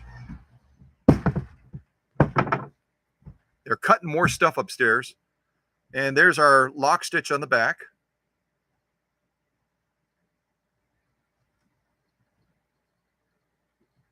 No bird nesting, no skip stitching, just beautiful, beautiful stitching all the way across. And again, we could bump it up even a little bit more if we were using a leather needle. The anatomy of a leather needle is going to even be a little bit more friendly to leather. But this universal is doing an excellent job, really is. So that again is the totality right there. Lock stitching and top stitching. And again, we're looking at about 4 ounces of leather, approximately 4 ounces of leather.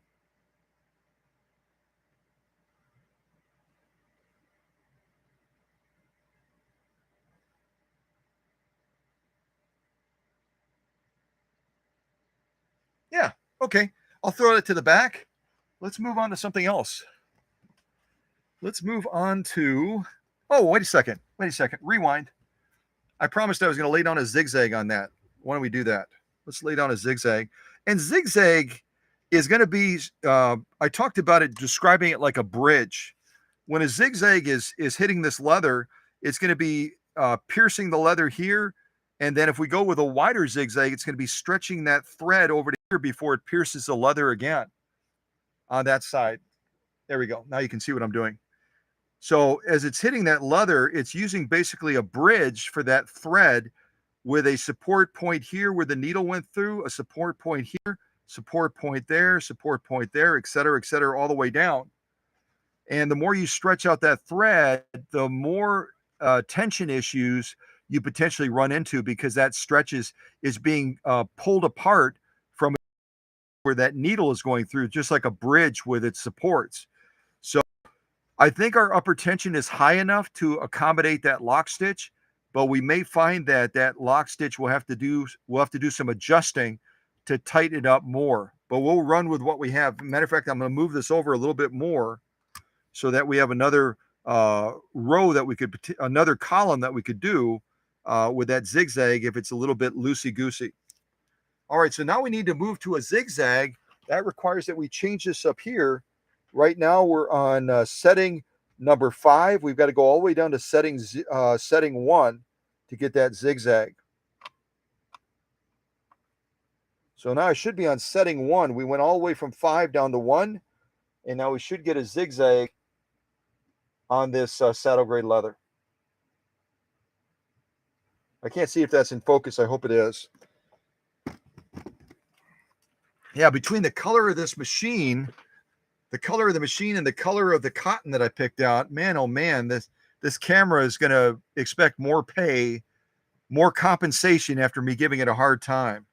All right, let's try this zigzag. I've already got it at the widest setting. I'm going to adjust it down to 3. Our stitch width, I'm going to bring down to 3 so that our bridge isn't quite as stretched out. Then I'm going to take our stitch length, I'm going to bring it down to 3. So we're going to have a 3x3. Our max would be a 4x4. Well, we're going to go with 3x3 on this saddle grade leather for a zigzag. We'll see what we think of this. Actually, I'll take you down to the action. Let's do that.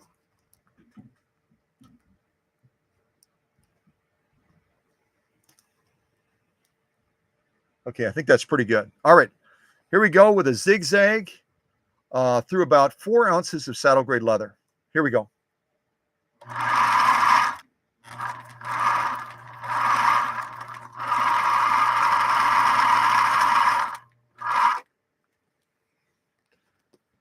My foot slipped, as you could probably tell, my foot slipped on that foot control a little bit. So I was like going up and down, up and down, up and down, up and down, up and down, up and down.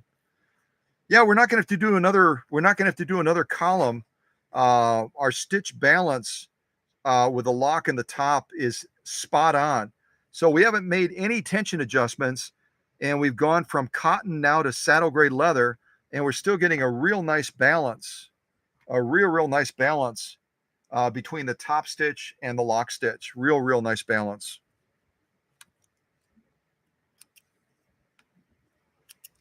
And I know Deb is coming around 1 o'clock is what we had discussed.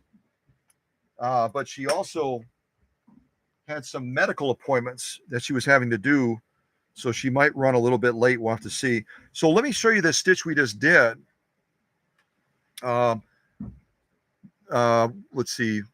Yeah, I'll hold it. Well, I like it like this better. I like it both ways. Let's take a look at this one. So again, saddle grade leather.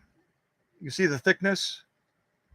We did this crescent style stitch, and then we just did this zigzag. And look at those holes from that universal needle going through that leather. You can just see those holes. Gives you an idea of the density of that leather. It's not a light leather at all.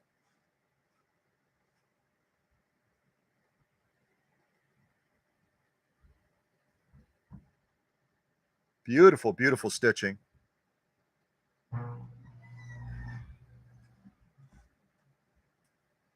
Beautiful stitching.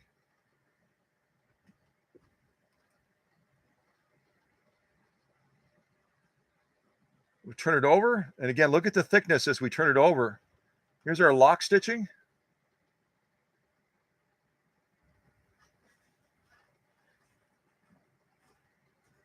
And again, we didn't make any tension adjustment between that cotton and the leather. So the machine is managing tension for us by the precision of this Swiss engineering beautifully, along with quite a bit of workshop magic too.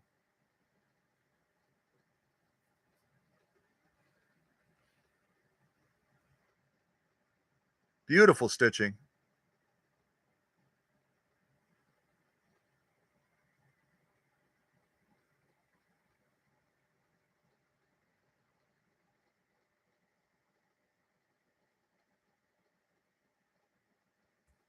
So lock stitch, absolutely spot on. Top stitch.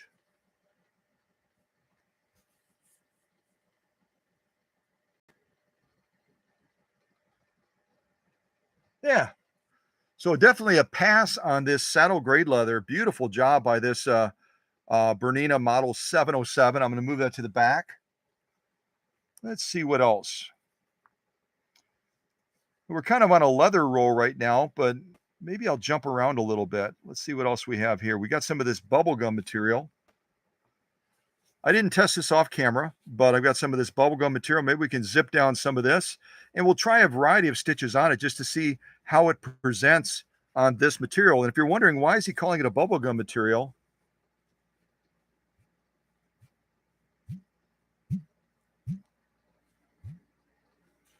stretchy as can be. So right away, stretchy materials like that are going to tell you that there's probably vinyl in here or spandex. And with vinyl or spandex in this bubblegum material, it's right away going to predispose to skip stitching and stitch distortion. So let's see how this Swiss-made Model 707 from the 1960s manages a tricky sew-off like this. And we're not going to just do a single layer. We're going to do 2 layers back to back. We'll see how well we do with it.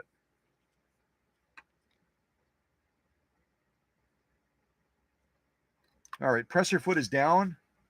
What are we on right now? We're on a zigzag right now. Why don't we start with a zigzag, and then we'll go the opposite direction up through the different stitches that this machine can do. We'll do a zigzag. We'll do a blind hem. We'll do a 3-point zigzag. We'll do the McDonald's stitch, and then finally we'll do the crescent style stitch on this bubblegum material. Assuming I'm not overstepping with what the machine can handle, I think we can handle it just fine.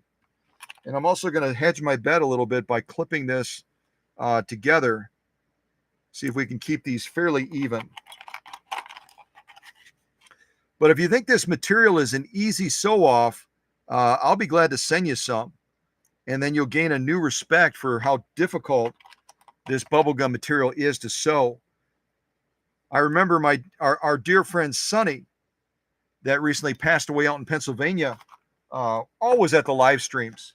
And I mentioned a couple times offering to send people the bubblegum material. When I mailed Sonny's 404 out to her, that she was awarded from the fundraiser we did for the History Museum.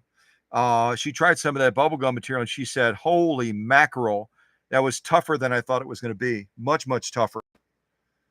So we're going to start with a zigzag going down this bubblegum material. We're going to go through all the other stitches and see how this machine handles it. See how this machine handles it.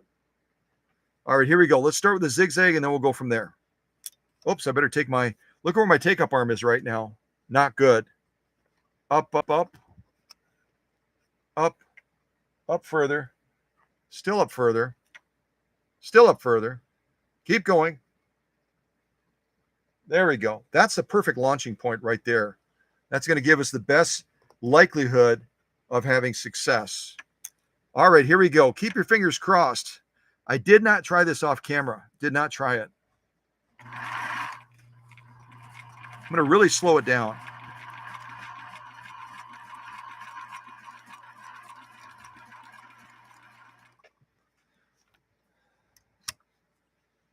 Okay, so that's our zigzag.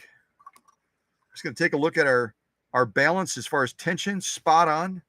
Tension looks really good. We're going to go right into our next stitch. Right into our next stitch. We'll do all the stitches we can, and then we'll check them out on this bubblegum material. Yeah, let's go to the next one.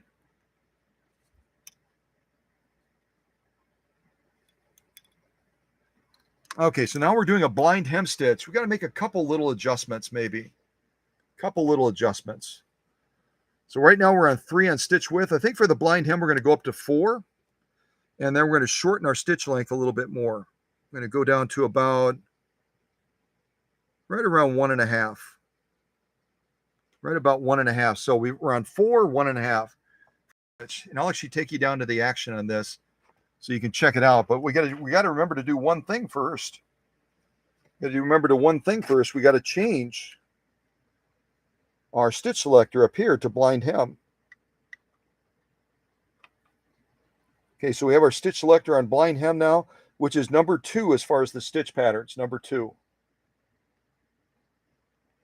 All right, let's try a blind hem now on this bubblegum material.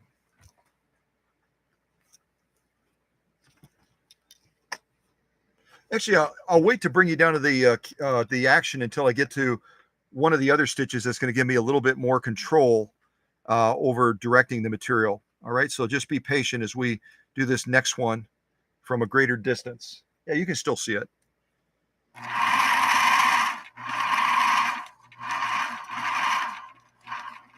Trying to slow it down. That's why you have that power selector on the back. Right now we're on max power. And it means that when you engage that foot controller, that motor is ready to come to life and get into it. And so yeah, we'll leave it on max for now, but if we do more controlled sewing, we'll probably back off that power just a little bit.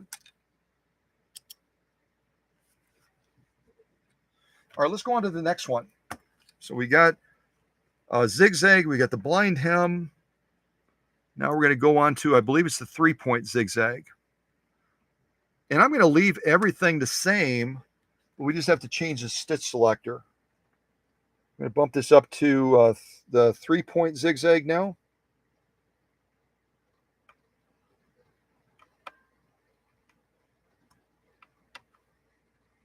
I can't tell if I'm in the right spot. Hold on a second.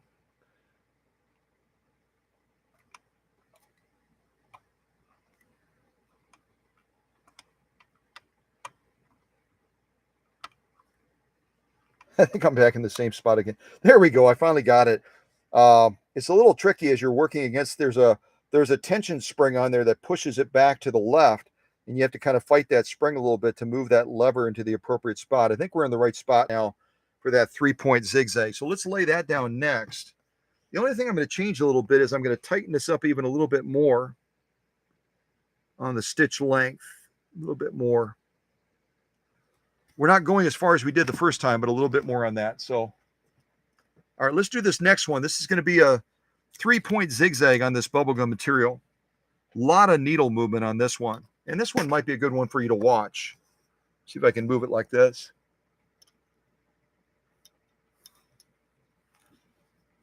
All right, I'm going to do my best to steer it straight, but no guarantees.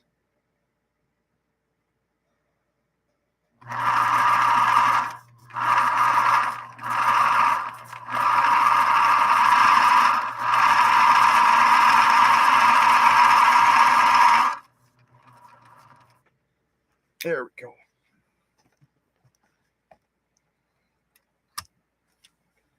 Just going to spin it around and show you what we have so far.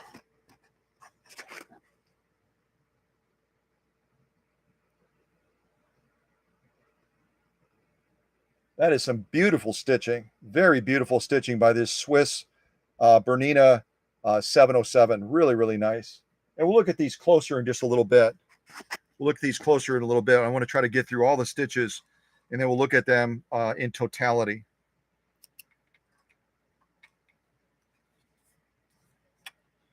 And I will tell you that the next live stream will be on Tuesday, and I'm planning on presenting a Kenmore. And if a lot of people are, for whatever reason, are kind of poo-poo on Kenmores, but Kenmore makes a really, really fine machine. Even when the production moved in the late 1940s to 1950s over to Japan, they still produced a very, very fine machine. And I've got a machine out of Minnesota that you'll definitely want to check it out. Really, really quite a lovely machine. All right, let me get this back into position. We'll move on from the 3-point zigzag, and we're going to do the McDonald's symbol one. We'll do the McDonald's symbol one, and then finally our crescent one last. Yeah, beautiful balance. And I'm going to shorten this even a little bit more for our McDonald's one.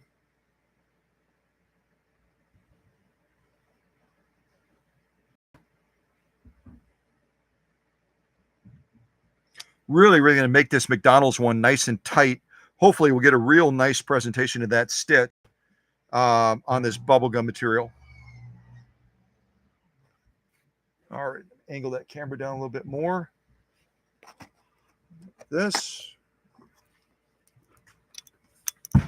All right, here we go. Let's give this a try.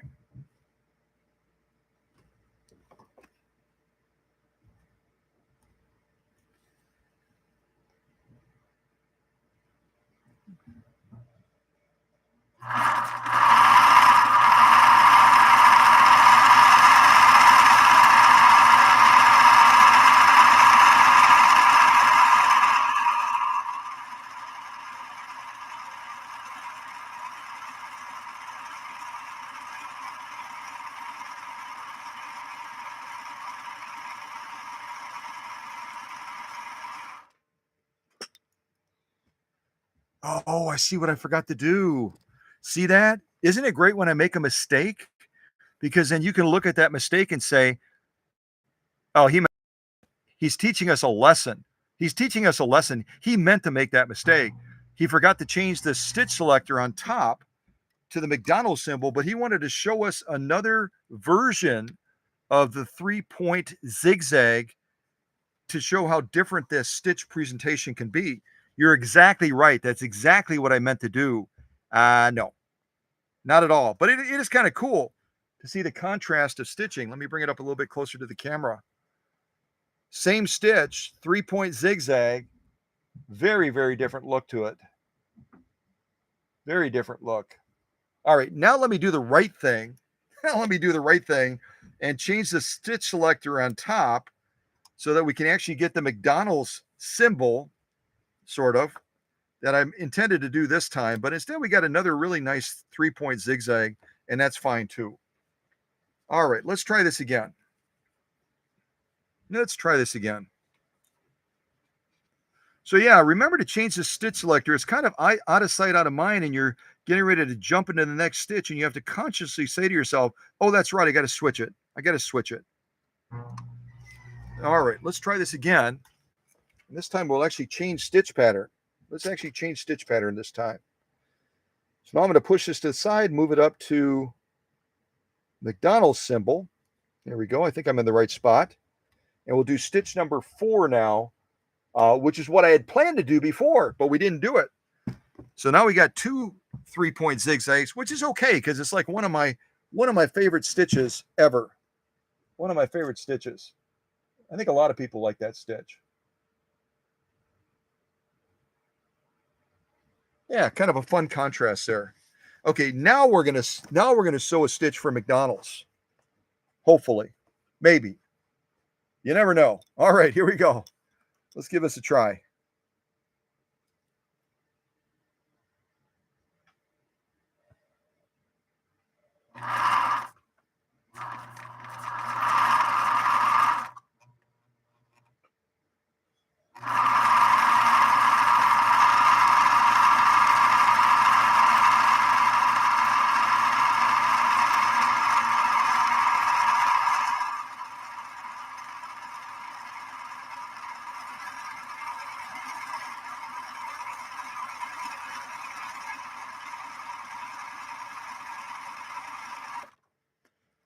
This is what I meant to do before, and I didn't do it. This is what I meant to do. This is the stitch I was looking for. So now when we go to that final stitch, I'll have to remember, oh, that's right. That's right. Remember to change that stitch selector on top. Now, Deb out in Crivets, Wisconsin would probably not make the same mistake because she's that owner. She's that owner that has a greater depth of intimacy with this machine. Whereas I'm doing a quick, like 2 ships passing in the night. I'm going through, I'm doing all the mechanical, electrical, all the stuff that the machine needs to get it stitching perfectly. But I still don't have that level of intimacy with the machine that Deb does out in Crivets. So she probably will chuckle when she watches this saying, oh, that was a rookie mistake. That was a rookie mistake. That's okay. I don't mind being a rookie sometimes. Sometimes the teacher, always a student, right? That's the reality. So I got one more stitch to do, and then we will check all these out. All right, get that down. This time I'll remember to change it to the crescent stitch.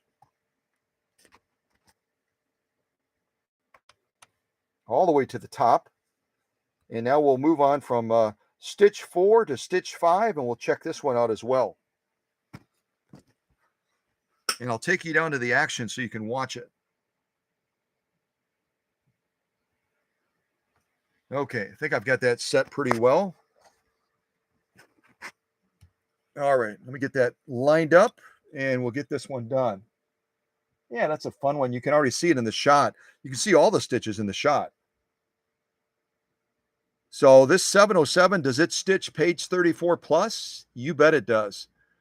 We've done it on leather. We've done it on cotton. Now we're doing it on 2 layers of bubblegum material.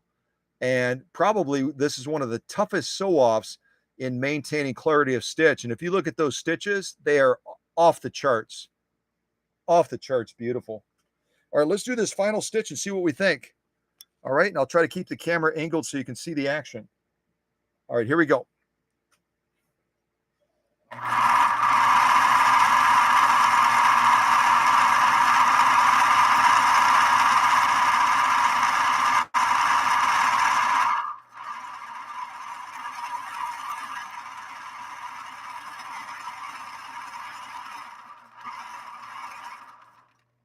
I was trying to slow it way down, but this motor on high right now is just, it's like, I don't want to go slow. I really don't. I want to, okay, you can go slow for a little while.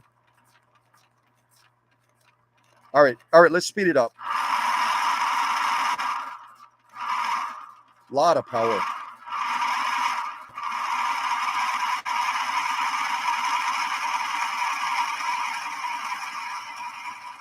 A lot of power. Oh my goodness gravy.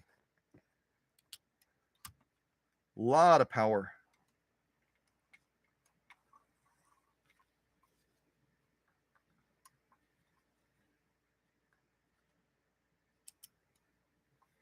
And I've been sewing a lot on this 9014 needle already, so she might be starting to get a little bit tired. I did a lot of off-camera sewing. I'll show you some of those sew-offs real quick before we look at these.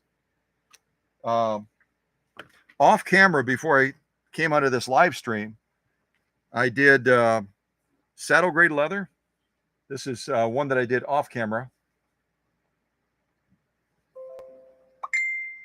And I did, I think that's a Facebook notification. I did protected full grain leather.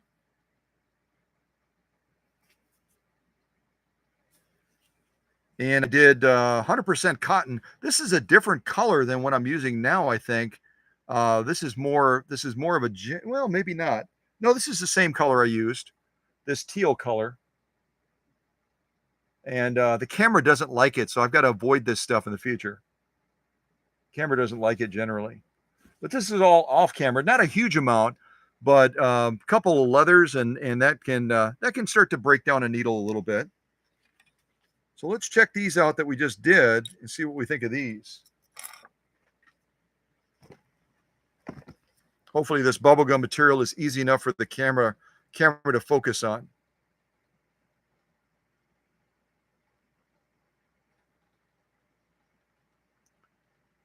So there's the stitching we just did on this bubblegum material, 2 layers of it, top stitch. We've got the zigzag that we started with. We did the blind hem, the 3-point zigzag twice because I forgot to change the lever on top. But you can see how different they are. They really are strikingly different. The 2 different 3-point zigzags in row 3 and 4. Then I finally did do the McDonald's symbol, which is more fun to look at it like this probably. I did do the McDonald's symbol. And then finally the crescent stitch all the way on top. Yeah, and on some of these, again, the clarity of the stitch, as far as the tightness of that pattern, we could get even better results using an embroidery style needle, like a size 7511, and maybe a lighter thread. Right now we're working with 100% polyester Gutermann thread. That's going to be about 40, almost 50 weight thread. A lighter thread would give us an even greater clarity of the stitch. But we still have a really good looking stitch. Really a good looking stitch. This is our lock stitch. Just as spectacular. And again, great clarity for a material that has so much vinyl in it. A couple tiny little anomalies right there that are an indication to me right here that the needle might be getting a little bit tired. But some really, really beautiful stitching all the way across.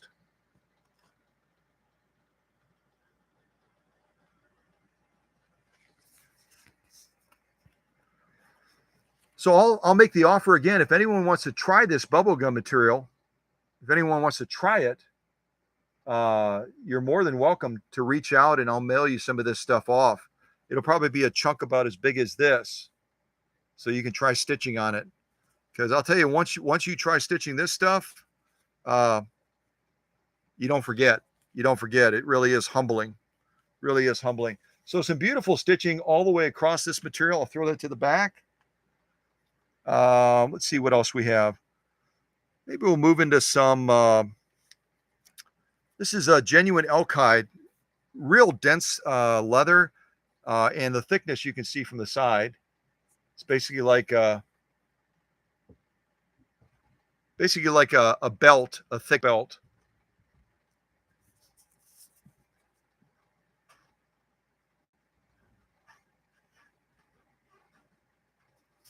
Thick belt. So yeah, let's try this as well. I'll probably do a zigzag on this and maybe lay down a straight stitch as well. See what we think of this.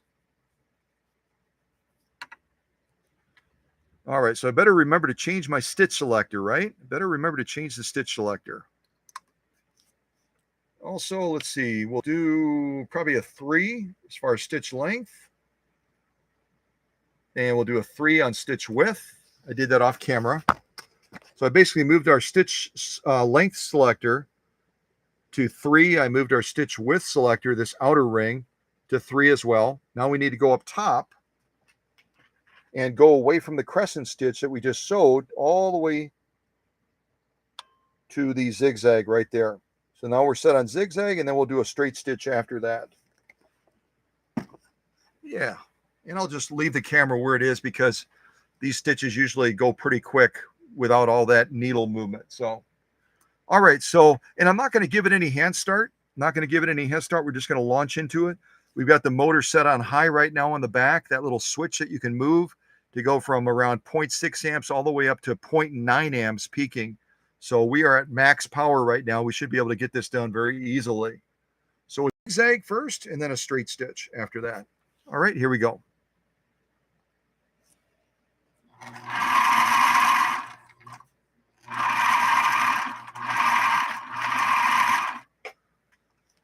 Okay, that's our zigzag. No problem at all. The machine goes through that like a hot knife through butter. And we've got some very good stitch balance again. One little stitch right there looks like the upper tension might be a little bit on the light side. But we are almost at the max setting of stitch width, so I'm not going to make any adjustments. Again, the wider you go on your stitch setting and the longer you go on your stitch setting, and you have needle swing involved, the more you are likely to get some tension issues. Because again, you're bridging that span wider and wider or longer and longer between where those needles are striking the leather. Each time the needle strikes the leather, that's like a support for that stitch. So the further those supports are apart, the more tension, the more balance you need to maintain that stitch quality. All right, so now we're going to do a straight stitch next to the zigzag, and we'll kind of check it out.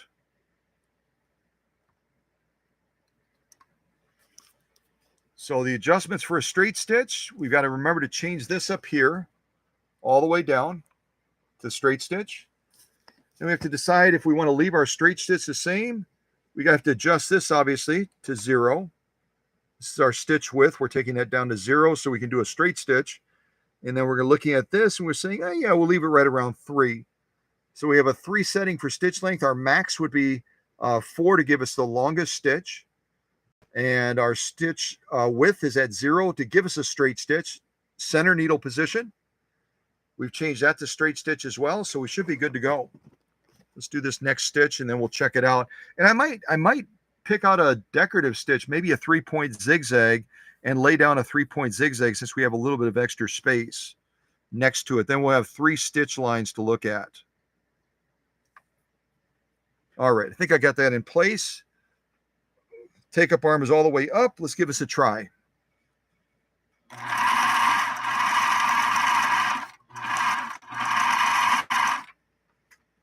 Straight stitch, and now we'll lay down 3-point zigzag next to it. Yeah, and this is where when we're doing that straight stitch, we may have to look at, if we were going to be doing a lot of it, we might have to look at a little bit of a tension adjustment. We would bump up that upper tension just a little bit as I'm looking at that lock stitch to make it a little bit tighter. Again, if you've ever seen a stitch that looks like it's well formed, but it's maybe just tilted a little bit where it looks like one end of it is tilted down, that's a tension issue.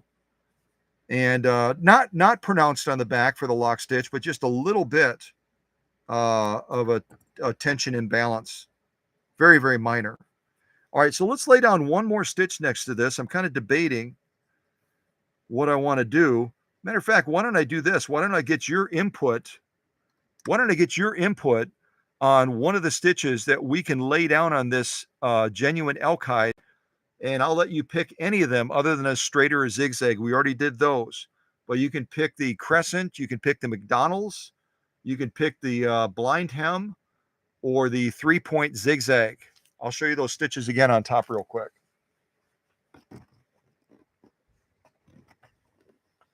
So we've already done a straight and a zigzag. So you have a choice of 2, 3, 4, or 5. 2, 3, 4, or 5.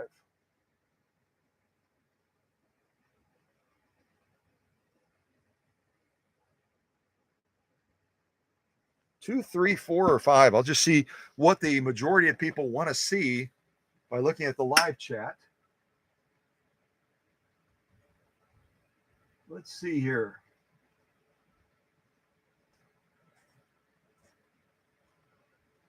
I will keep plugging away. Jenny must be doing something multitasking, huh? Oh, she's doing quilt blocking. It looks like she's doing blocks. Okay, got it. And Susie's wanting to see the blind hem. I thought somebody was going to go for McDonald's or maybe the crescent, but we'll try a blind hem on this genuine elk hide and see how the machine manages that. So I'm going to move our stitch selector to the blind hem. That's the zigzag. And I think that's the blind hem. I should be set on the blind hem now. So blind hem stitch. And then we're going to make just a couple quick little adjustments. I'm going to shorten that stitch length more to probably right around a 2, right around 1.5 to 2. And then to do the blind hem, we're going to go all the way to 4. Why don't we go to 3.5? We'll go to 3.5 on the stitch width, and we're right about at 1.5 to 2 on the stitch length. So let's do this blind hem and see how it presents on this genuine elk hide.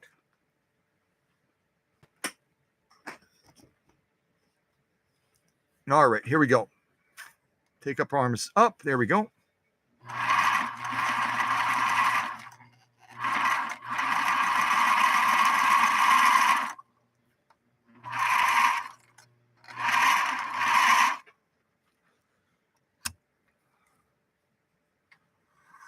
Okay, you check all these out now.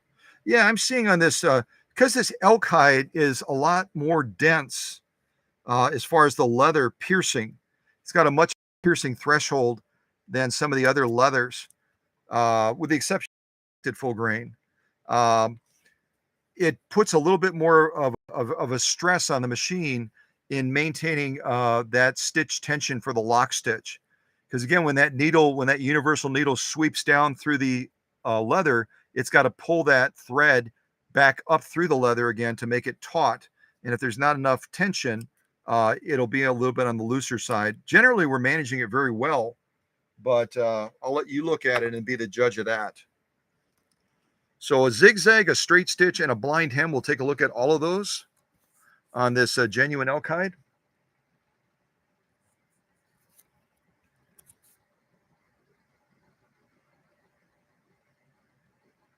There we go.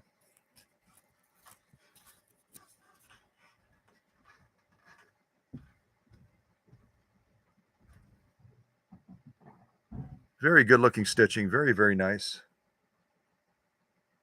Very, very nice. And you can see that straight stitch, the top stitching is spot on. There's enough tension to define that stitch. We'll see a little bit loss of that clarity when we look at the lock stitch. And that's where I'm saying that upper tension would have to be bumped up a little bit.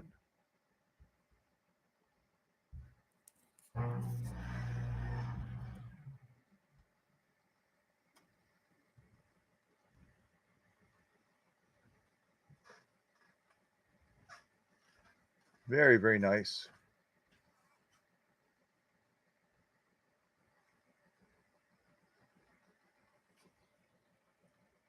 Some very good looking stitching. Very, very nice looking stitching. I'm going to flip it over. We'll look at that lock stitch now. And this is, again, you're talking about this much leather. It's not a light sew off. You're talking about this much leather. I'll show you the thickness again.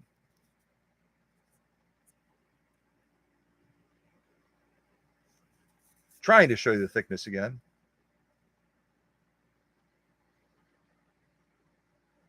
You can kind of see it. It's thick. It's probably about 3 millimeters thick. So when you're talking about the lock stitching on the back, tension is a major factor. And I think we did okay, but it was a little bit on the light side. A little bit on the light side.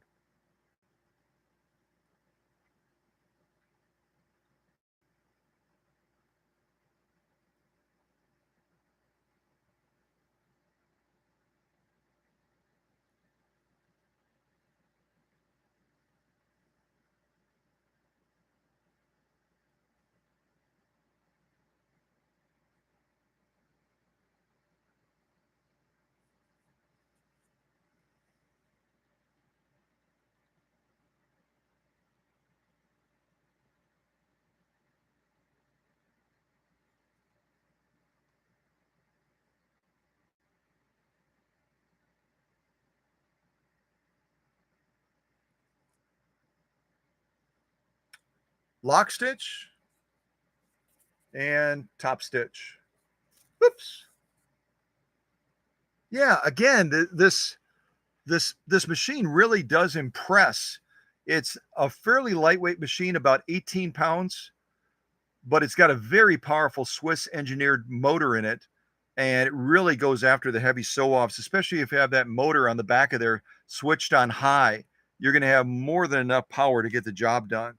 So far, if you joined us a little bit late, so far what we've done on this live stream is, I should say, this second live stream, because our first one, we lost video, and I believe it was the 5G network dropped to a point on the upstream, the up channel, that we didn't have enough energy to supply the high definition, and it just dropped off. But we did all of this cotton sewing.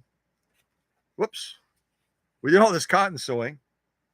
Again, this camera is not a big fan of this this color, this turquoise color, whatever it is.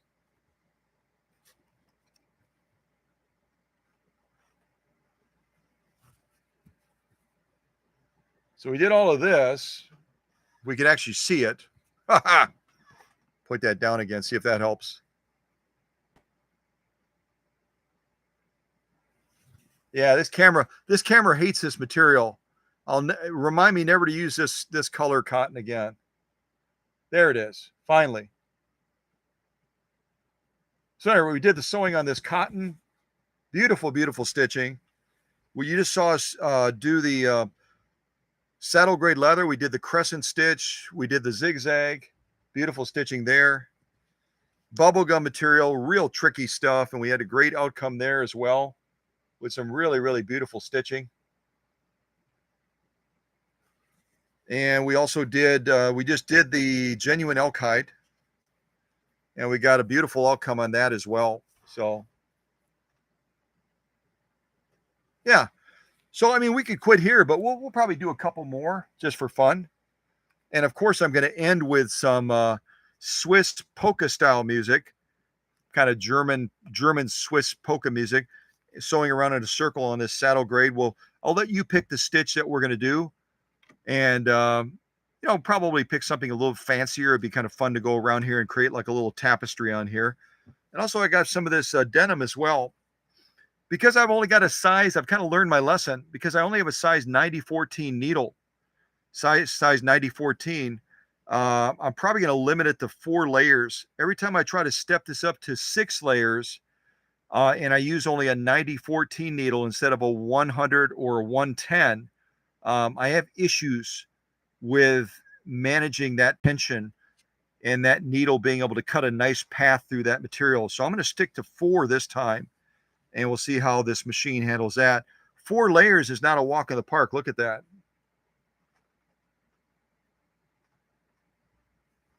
Definitely not a walk in the park.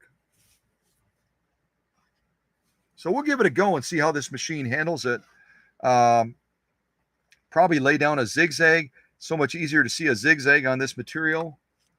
And could lay down a blind hem as well. So I'll do a zigzag first. I'm going to do like a 3x3. There we go. So all I changed over here is I changed the stitch width to 3, changed the stitch length to 3. And again, when this is in the down position, we're sewing forward. As we push it up, we're going to be sewing in reverse. And again, remember that little tab on the side you have to push down when you're wanting to sew in reverse in a wider range. All right, so 3x3. Let's try a zigzag on this 4 layers of heavy grade denim and see how this 9014 needle handles this. Ideally, when you're sewing denim like this, as we've learned through trial and error, especially if you've got that denim that has the spandex, you want to be going with a larger needle, at least a size 100, which equates to a size 16, possibly a size 110, which would be a size 18, would be even a better needle to use on spandex denim.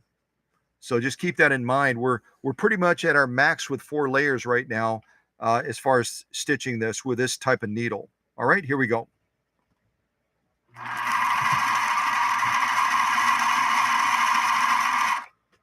And hopefully our tension is sufficient. Sometimes on this stuff you got to bump it up. It looks like we did really well. It's going to be hard to see it because that denim is such a light color, but we maintain really good stitch quality and stitch tension balance. All right, let's lay down another stitch on this. I'm going to go with something a little bit more dense so it's easier to see. That threading is going to be a little bit tighter together. So let's see what we can lay down next to that. And again, I'd be willing to go thicker on this machine. That's not a problem, but I'd want to bump up the needle size to size 16 or an 18. So let's do this. Let's do the McDonald's symbol.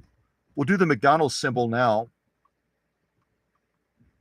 And I'll make that a little tighter so we can see it on this denim more easily. So we're going to be bumping our stitch length down to probably right around 1.5. No, I'll bring it right to 1. Bring it right about to 1 on the stitch length. A little bit shorter. Let's go to 0.75. And then on the stitch width, I'm going to go wider. I'll go to about right around 4. So let's try this one now. This should be the McDonald's symbol.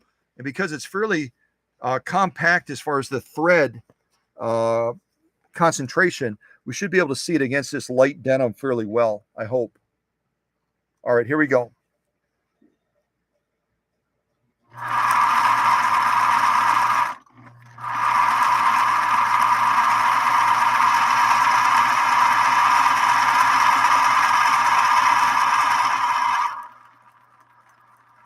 Slowing it down. There we go. Yeah, I think this will be a real good stitch to see on this light denim, much more so than the other one. Yeah, it's still going to be a little bit hard to see. A little bit harder to see. That's a problem with the light colored denim instead of a traditional like dark blue. It doesn't show up on this light thread very well. All right, let's check these out, and then I'm going to move on to our sew off of the saddle grade leather in a circle, and we'll wrap up this live stream. I should say our second live stream today. All right, I'm trying to remember. I think this is our top stitch. Should be our top stitching here. Yeah, I wish I had made that McDonald's symbol a little bit tighter. It's a little bit tighter.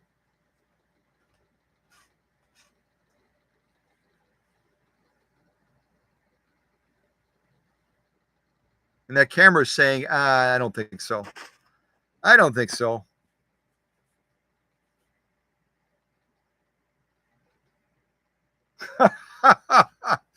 It's saying, I don't think I want to focus on that right now, but thanks. There we go. Finally. So we got the zigzag. We've got the McDonald's symbol thing. Go up and down that a little bit.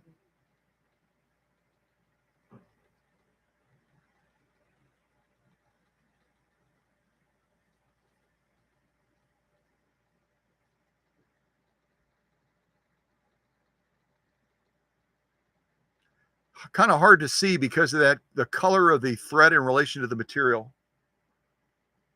See if we can turn it this way now. There we go. See, the angle of something really makes a difference when you're dealing with the constraints of a camera, doesn't it? Now, all of a sudden, we can see the clarity much easier.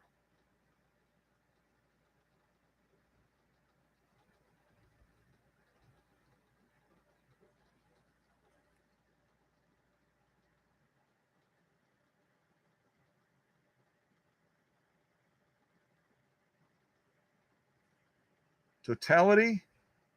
We're going to flip it over and look at that lock stitch now. And flip it around so we can look at it like this.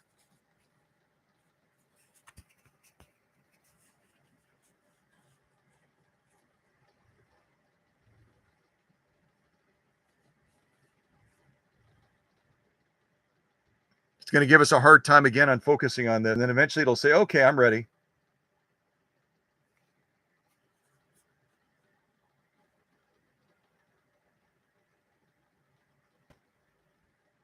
Let's try it like this.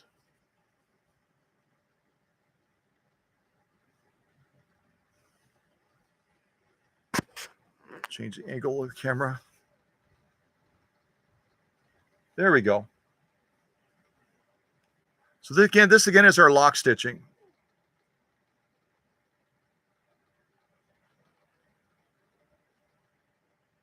And again, on that McDonald's stitch, I could have gone even shorter on the stitch length to give it greater clarity and concentration, but I didn't.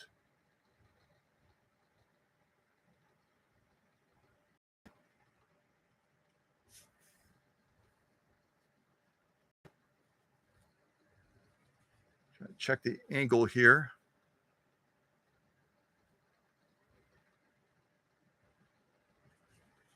Yeah, I think we're going to be better off looking at it like this. But that again is our lock stitch. There we go.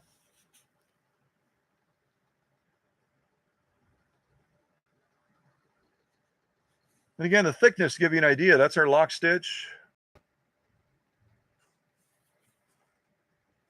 Top stitch.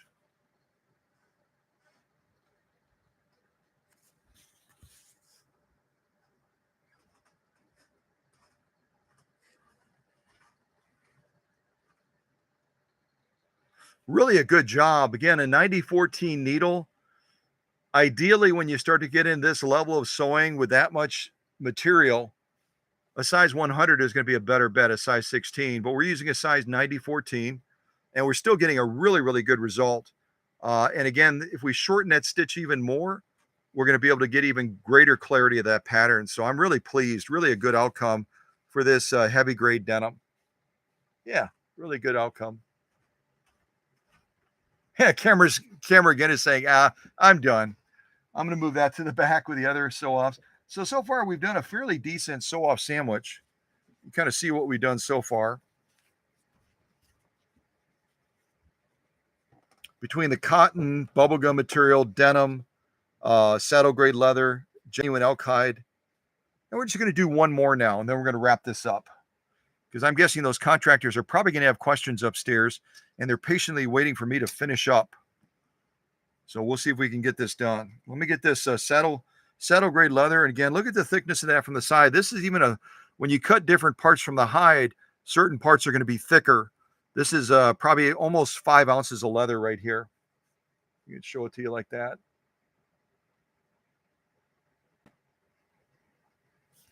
Not a light sew off at all, especially as a last sew off when we've already been beating that needle up quite a bit. So now here's where I'm going to ask for your input in choosing one of the stitches.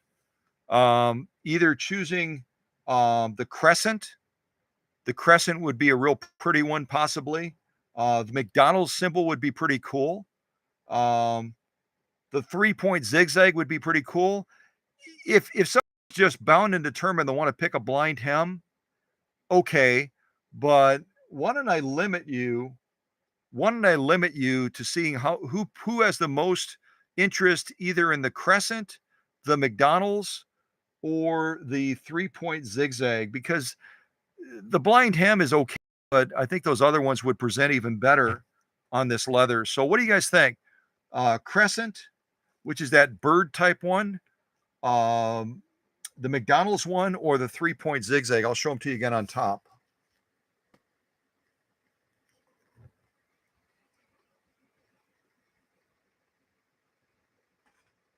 Try to show them to you on top.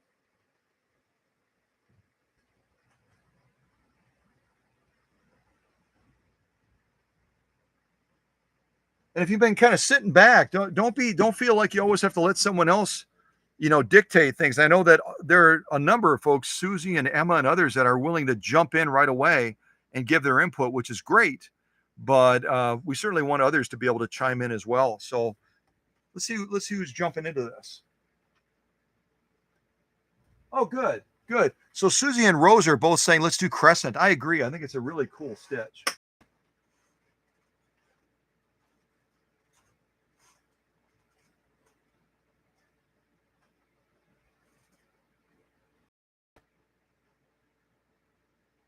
Yeah. Okay. So yeah, it looks like we have a three-way tie. Let's do the crescent. Let's do it. Yeah. And I'll try to get down to the action so you can see it. So again, for the crescent, right now we're on the Nano symbol, I think. Move it all the way up to the crescent. And we haven't made a single change. Again, on this machine, this is your upper tension adjustment right here. When you rotate it to the rear, it's going to go more to the positive. When you rotate it towards you, it's going to go more to the negative. We haven't touched it on a single sew off, even though we could have. We haven't touched it. We're not going to touch it now either. We're just going to leave it. So let's make a couple of changes. We're on the crescent now up here. We've already adjusted to the crescent. Now we're going to check this out over here. We're going to leave it on 4. Let's leave it on 4 for this. Again, is our stitch width. We haven't touched our needle position at all. We haven't had any need to. Now we're going to look at that stitch length, and I want this to be tight. I want this to be really, really defined. So I'm going to move it down, down, down, down, down, down, down, down. I'm like right at the bottom. I'm like right at the bottom. I mean, just above zero, just above zero. But I don't want this to take 45 minutes either. So I'm going to compromise and put us right about at 0.5. Right about at 0.5.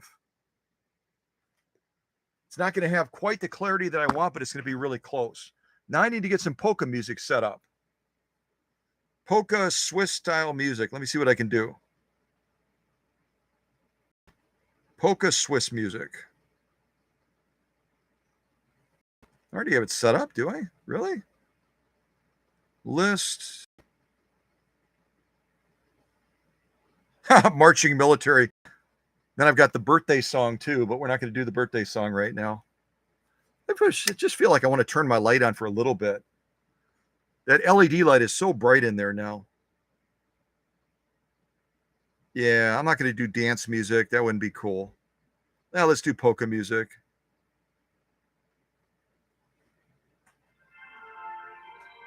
I'm going to skip ahead a little bit though.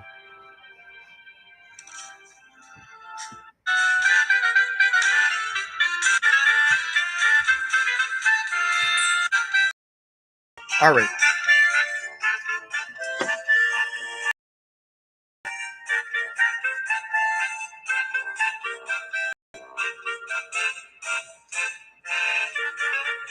All right, here we go.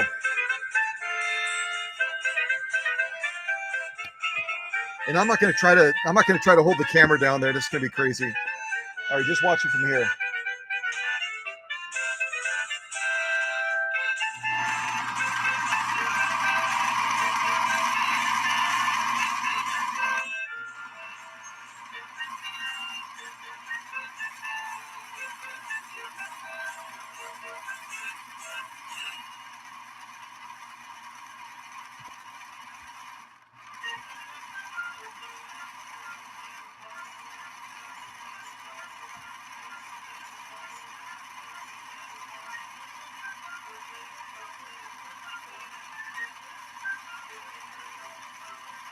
Stop there for a second.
What I'm going to do real quick is I'm going to bump that power down. You can find it. There we go.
Woo! All right, I'm going to pause that for a second. That is a lot of stitching, but that's kind of fun to be able to do that as we're getting towards the center of there. We really get a sense of the power of this machine. And I backed it off on the power on the back. Again, on the back of this machine, there's a little switch. You can slide it either way to give it max power or minimum power, and actually took it down to minimum. And it still was like, all right, let's get her done. Let's get her done. What a lot of fun that is. And I'm really glad that all of the ladies picked the crescent, because the crescent really, I think, presents well on leather, doesn't it? Really quite lovely.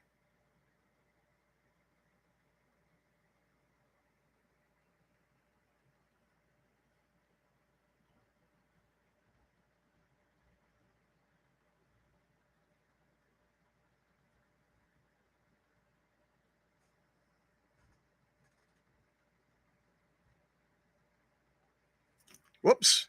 I was trying to hold it gingerly and rotate it, and I just dropped it.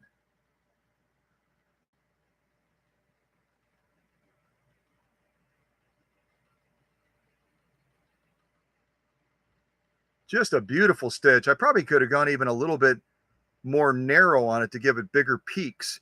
But then again, as you get more familiar with the machine, you adjust it to your liking, don't you? Really a lovely job, though. Lovely job.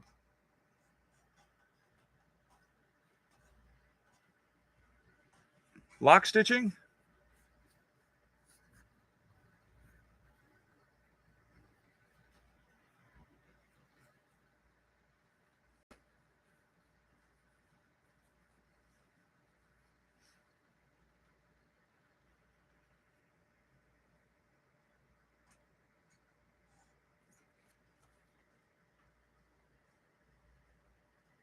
And it's always fun to sew around in a circle. I guess that's the kid at heart, isn't it? If you're a kid at heart as well and you haven't done something like this just for fun, maybe the grandkids come over, the kids come over, a neighbor kid comes over, who knows? It's just fun to set them down and let them just stitch around in a circle. You feel like you accomplished something, even though it's a very simple task. But then again, piecing together quilt blocks is pretty simple too. If you think about it, it only requires a straight stitch and getting them lined up properly, but you get a final product that just takes your breath away, doesn't it? Just like this stuff. Yeah, really quite amazing. Well, I appreciate everybody's perseverance through this long duration of presenting and presenting again because of the technical difficulties. And again, my thanks to Kevin and Doreen for this really cool mug thing that keeps the soda cold. That Herr Obermeister and also the Swiss gal have tried to climb inside of it. Apparently, they're a little bit cold, and it keeps them warm. It does the opposite. So, but it really does keep the soda nice and chilled, even all the way until the end of a long live stream. So, a quick recap again. Quick recap between off camera, on camera. We'll do off camera first. Off camera, protected full grain leather, Beautiful stitching. Saddle grade leather.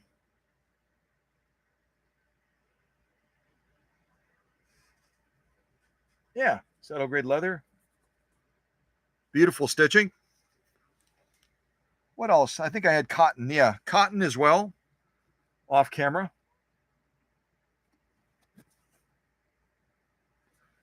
And why do we do this? Why do we go through this long marathon of all of these stitch offs?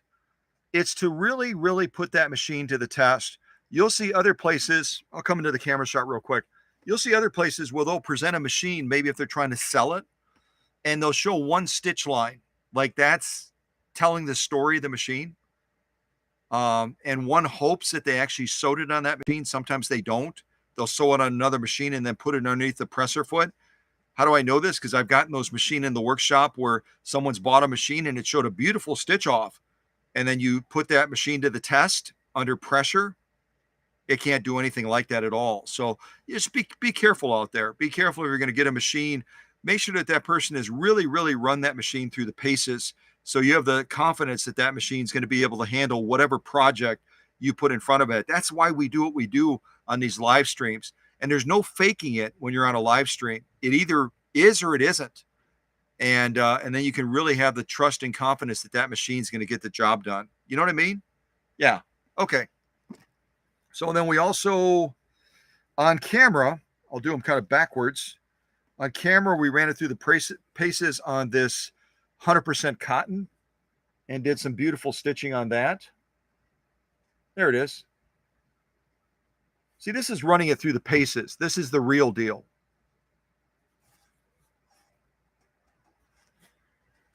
And then we ran it through the bubblegum material. Did some fun stuff with that.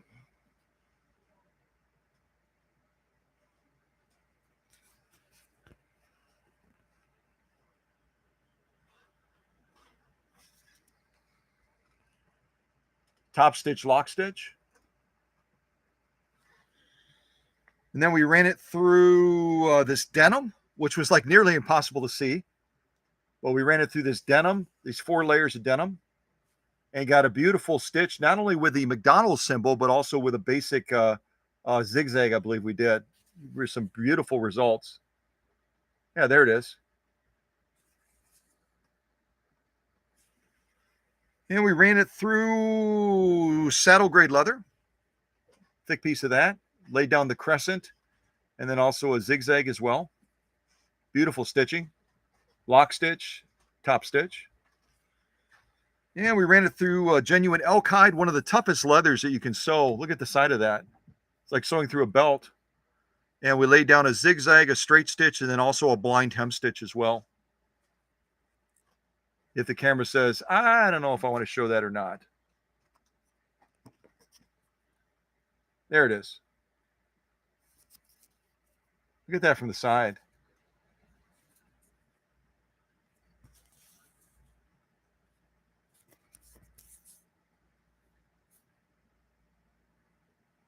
That is some thick leather, guys. That is some thick leather.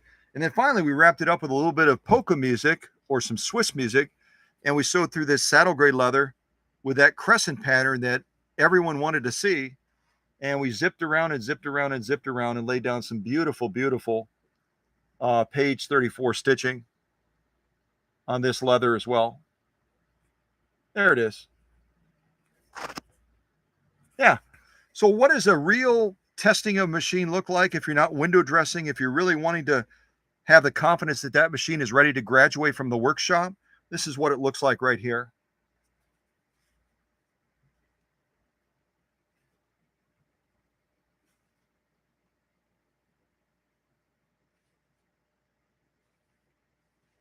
And not done on a video where you edit, but done on a live stream, so that when Deb watches this, she's going to be like, holy mackerel, utter perfection beginning to end. And that's what we're aiming for in the workshop. I'm always stepping it up higher and higher and higher, always raising that bar higher, always increasing my standards. As Susie had shared in one of the posts that she just did in the live chat, I'm actually up to 145 steps now, 145 steps on the sewing machines that I'm working on, with the exception of the electronic ones. probably going to be closer to 120 because a lot of their functions are controlled electronically or through computer boards. They're not mechanical ones. But this is the real deal here, folks. And it's the only way I do it. As long as I'm doing this, I'm not going to cut corners. So thanks for joining again. Thanks for persevering through some glitches. And I don't know what's going on with our family, but earlier in the live stream, we had just hundreds of folks that jumped into this, wanted to check out what we were doing. And they hung around for quite a while. But then we whittled back down to our normal family size of around 20 or so people, but 20 to 25. But it's always great to have new folks check us out. They may only stay for a brief time. They might end up coming back again and again and again. So God bless everybody. Thank you to the leadership team for taking care of the family, doing such a brilliant job. And also, just so I can delete that first, I'm going to delete that first live stream we did because I think I covered everything. I'll just show my friends again from the restaurant. On the far right is Susie. And then Lisa is just to my right. But actually, it would be to my left. That's Lisa, Susie, and Cookie. And I shared in the first live stream that I had been gone for a while from another restaurant that I would frequent quite often. They got concerned about me. And so they came over to another restaurant to see if I was there. And sure enough, and then one of the waitresses took this picture for us. So, yeah, great thing about a small town is you generally get to know people pretty well. They get to know you well. You make a lot of good friendships. So, yeah, these are my friends, Susie and Lisa and Cookie. So, yeah, I think I covered pretty much everything. I'll just ask the leadership team, is there anything else that I need to mention before we wrap this up? Oh, I know what I have to mention real quick. I apologize real quick. Let me turn this machine like this. And actually, let me put the extension bed on it as well. So you can really enjoy the workspace. You can get an idea of the workspace on this machine.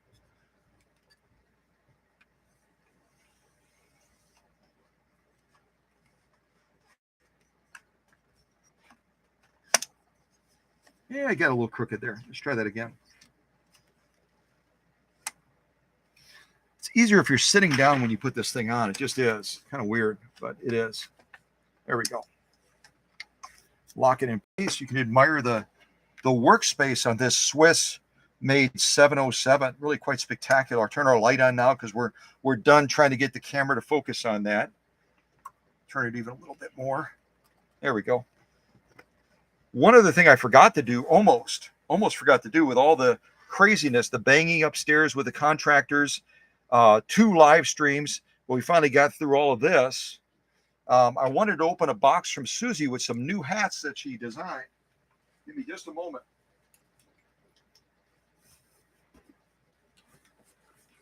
I promised Susie that I would get to this at the next live stream. I've got to real quick blacken out her address so I don't inadvertently show that.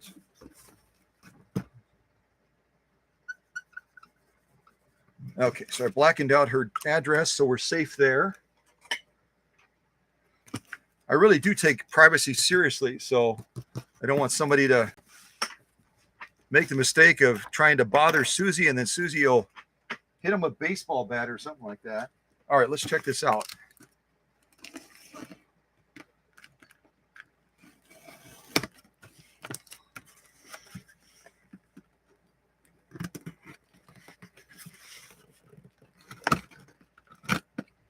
This is some real good tape on here.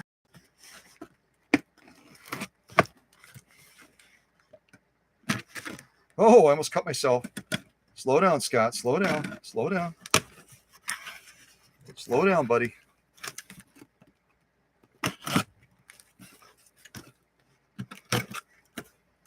Oh, the customer is going to be here in about 10 minutes. Customer will be here at about 10 minutes. And it says, Scott, have fun. I'll show you Susie's note.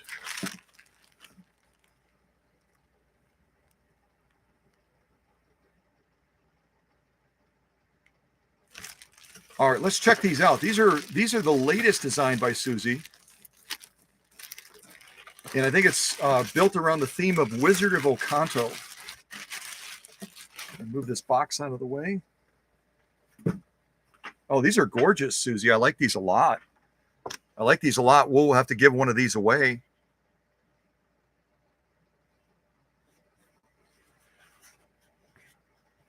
Cow Country Wizard.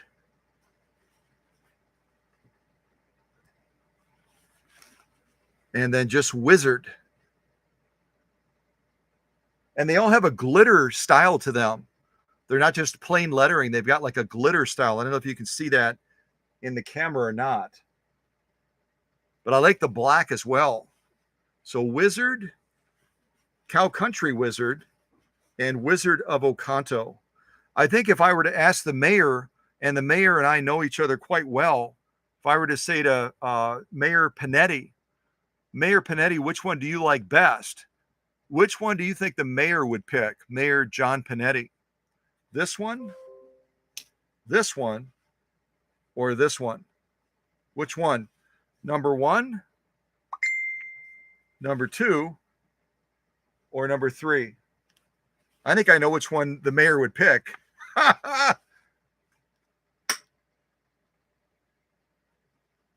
The mayor would pick Wizard of Okanto because it's got the name Okanto in it. Just like if I end up at some point moving the workshop, which is a possibility, if I move to, say, a city somewhere in another state, those people would want me to use that city name probably. So my vote, and others might disagree, but my vote is if Susie wants to make more of this one. I like them all. I think they're all fabulous, and they are very sharp, like Jenny said. But I think I would definitely vote for Wizard of Okanto. And then if I move to another place at some point, then Susie and I can work together and adjust it to that new city name. But Wizard of Okanto, Cow Country Wizard, which is also super cool, and then Wizard. So another great design by Susie from Minnesota. And we'll look at giving some of these away at maybe the live stream on Tuesday. So with that, I'm going to get upstairs and see if I can help these contractors. They might have some questions for me or otherwise. And appreciate everyone's attention today, your participation. So grateful to the to all those that were in the first live stream and it went dead. And I wasn't able to, I'm trying to remember now if in the first live stream, if I know I did the threading and all that, but did I show that? Did I show the threading of this machine and some of the other features, the layout of the machine in this second live stream? Susie, Jenny, I don't know if Candido is still here. Candido might have had to step away because I think he's traveling. But can you ladies remind me, did I show this in the second live stream? The layout of the machine and the threading of it? I can't remember if I did or not. I'm going to set these hats just to the side.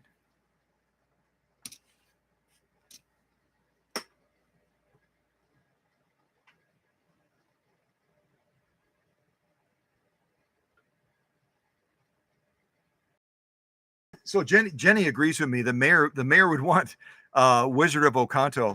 And you might have seen when I a couple of months back or a month back or whatever, when we had National Sewing Machine Day, I put a post on Facebook and the mayor acknowledged it, not knowing exactly what it was all about. I explained to him a little bit about what National Sewing Machine Day is, but he took notice of it right now. He follows what we're doing. He loves what we're doing. He loves the interest being brought to Okanto as a result of the Cow Country family and us shining a light on the city of Okanto. So that's kind of a neat thing to be able to do. Our family is bringing Okanto onto the map. And then as I talk about some of you, we're bringing your cities onto the map as well. Maybe if you're in a smaller community. So that's kind of cool as well. Yeah, Susie can't remember either. So real quick, quick and dirty. So we cover all the bases, okay? Real quick. So we're looking at this great 707. Feed dog drop when it's to the right. It's regular sewing when it's to the left. It's for darning and free motion quilting. You just turn it one way or the other, like that. This is to set boundaries on stitch length. Stitch length for normal sewing. You're going to be in the down position to the mid-range. If you want to sew in reverse, you can only go up to that point unless you push this tab right here down, and then you have the full range of being able to sew in reverse. Otherwise, you're stopped at about a little bit more than halfway. Otherwise, I move that back into that position again and for normal sewing. Normal clutch disengagement, hold this, rotate this to the front, needle position, stitch width, upper tension, this little dial right here. As you rotate it towards you, it creates less tension. As you push it away, more tension, and that's your little window right there to see whether the little marker is moving closer to the plus or to the minus. Obviously, to the plus, you're going to have more tension. Light on and off. Stitch selector up here. You just push it to the side and then bring it down and then release it back in again. Winding a bobbin off the top, around the tensioner like this clockwise, back to the bobbin, and you can engage it or disengage it accordingly. Oh, what else? Remember on the back of here, I can't show it very easily, but on the back of the motor, there's that little slider that will give you either full power or reduced power. Reduced power is 0.6 amps approximately. The max power, when you slide it on the back of this motor, here, I'll just show you. This again is that little control right there. Max power to the left, minimum power to the right. Minimum is going to be about 0.56, peaking at 0.6. Max to the left is going to be 0.82, peaking at 0.9 amps. So you got a really a nice choice, and it slows the machine down quite a bit. It almost acts as a slow gear when it's on the minimum side as opposed to the max. Okay. I think that's about it. Again, thanks to everybody. Thanks to the leadership team for taking care of the family. And I'll put on a little bit of polka music and we'll wrap this up.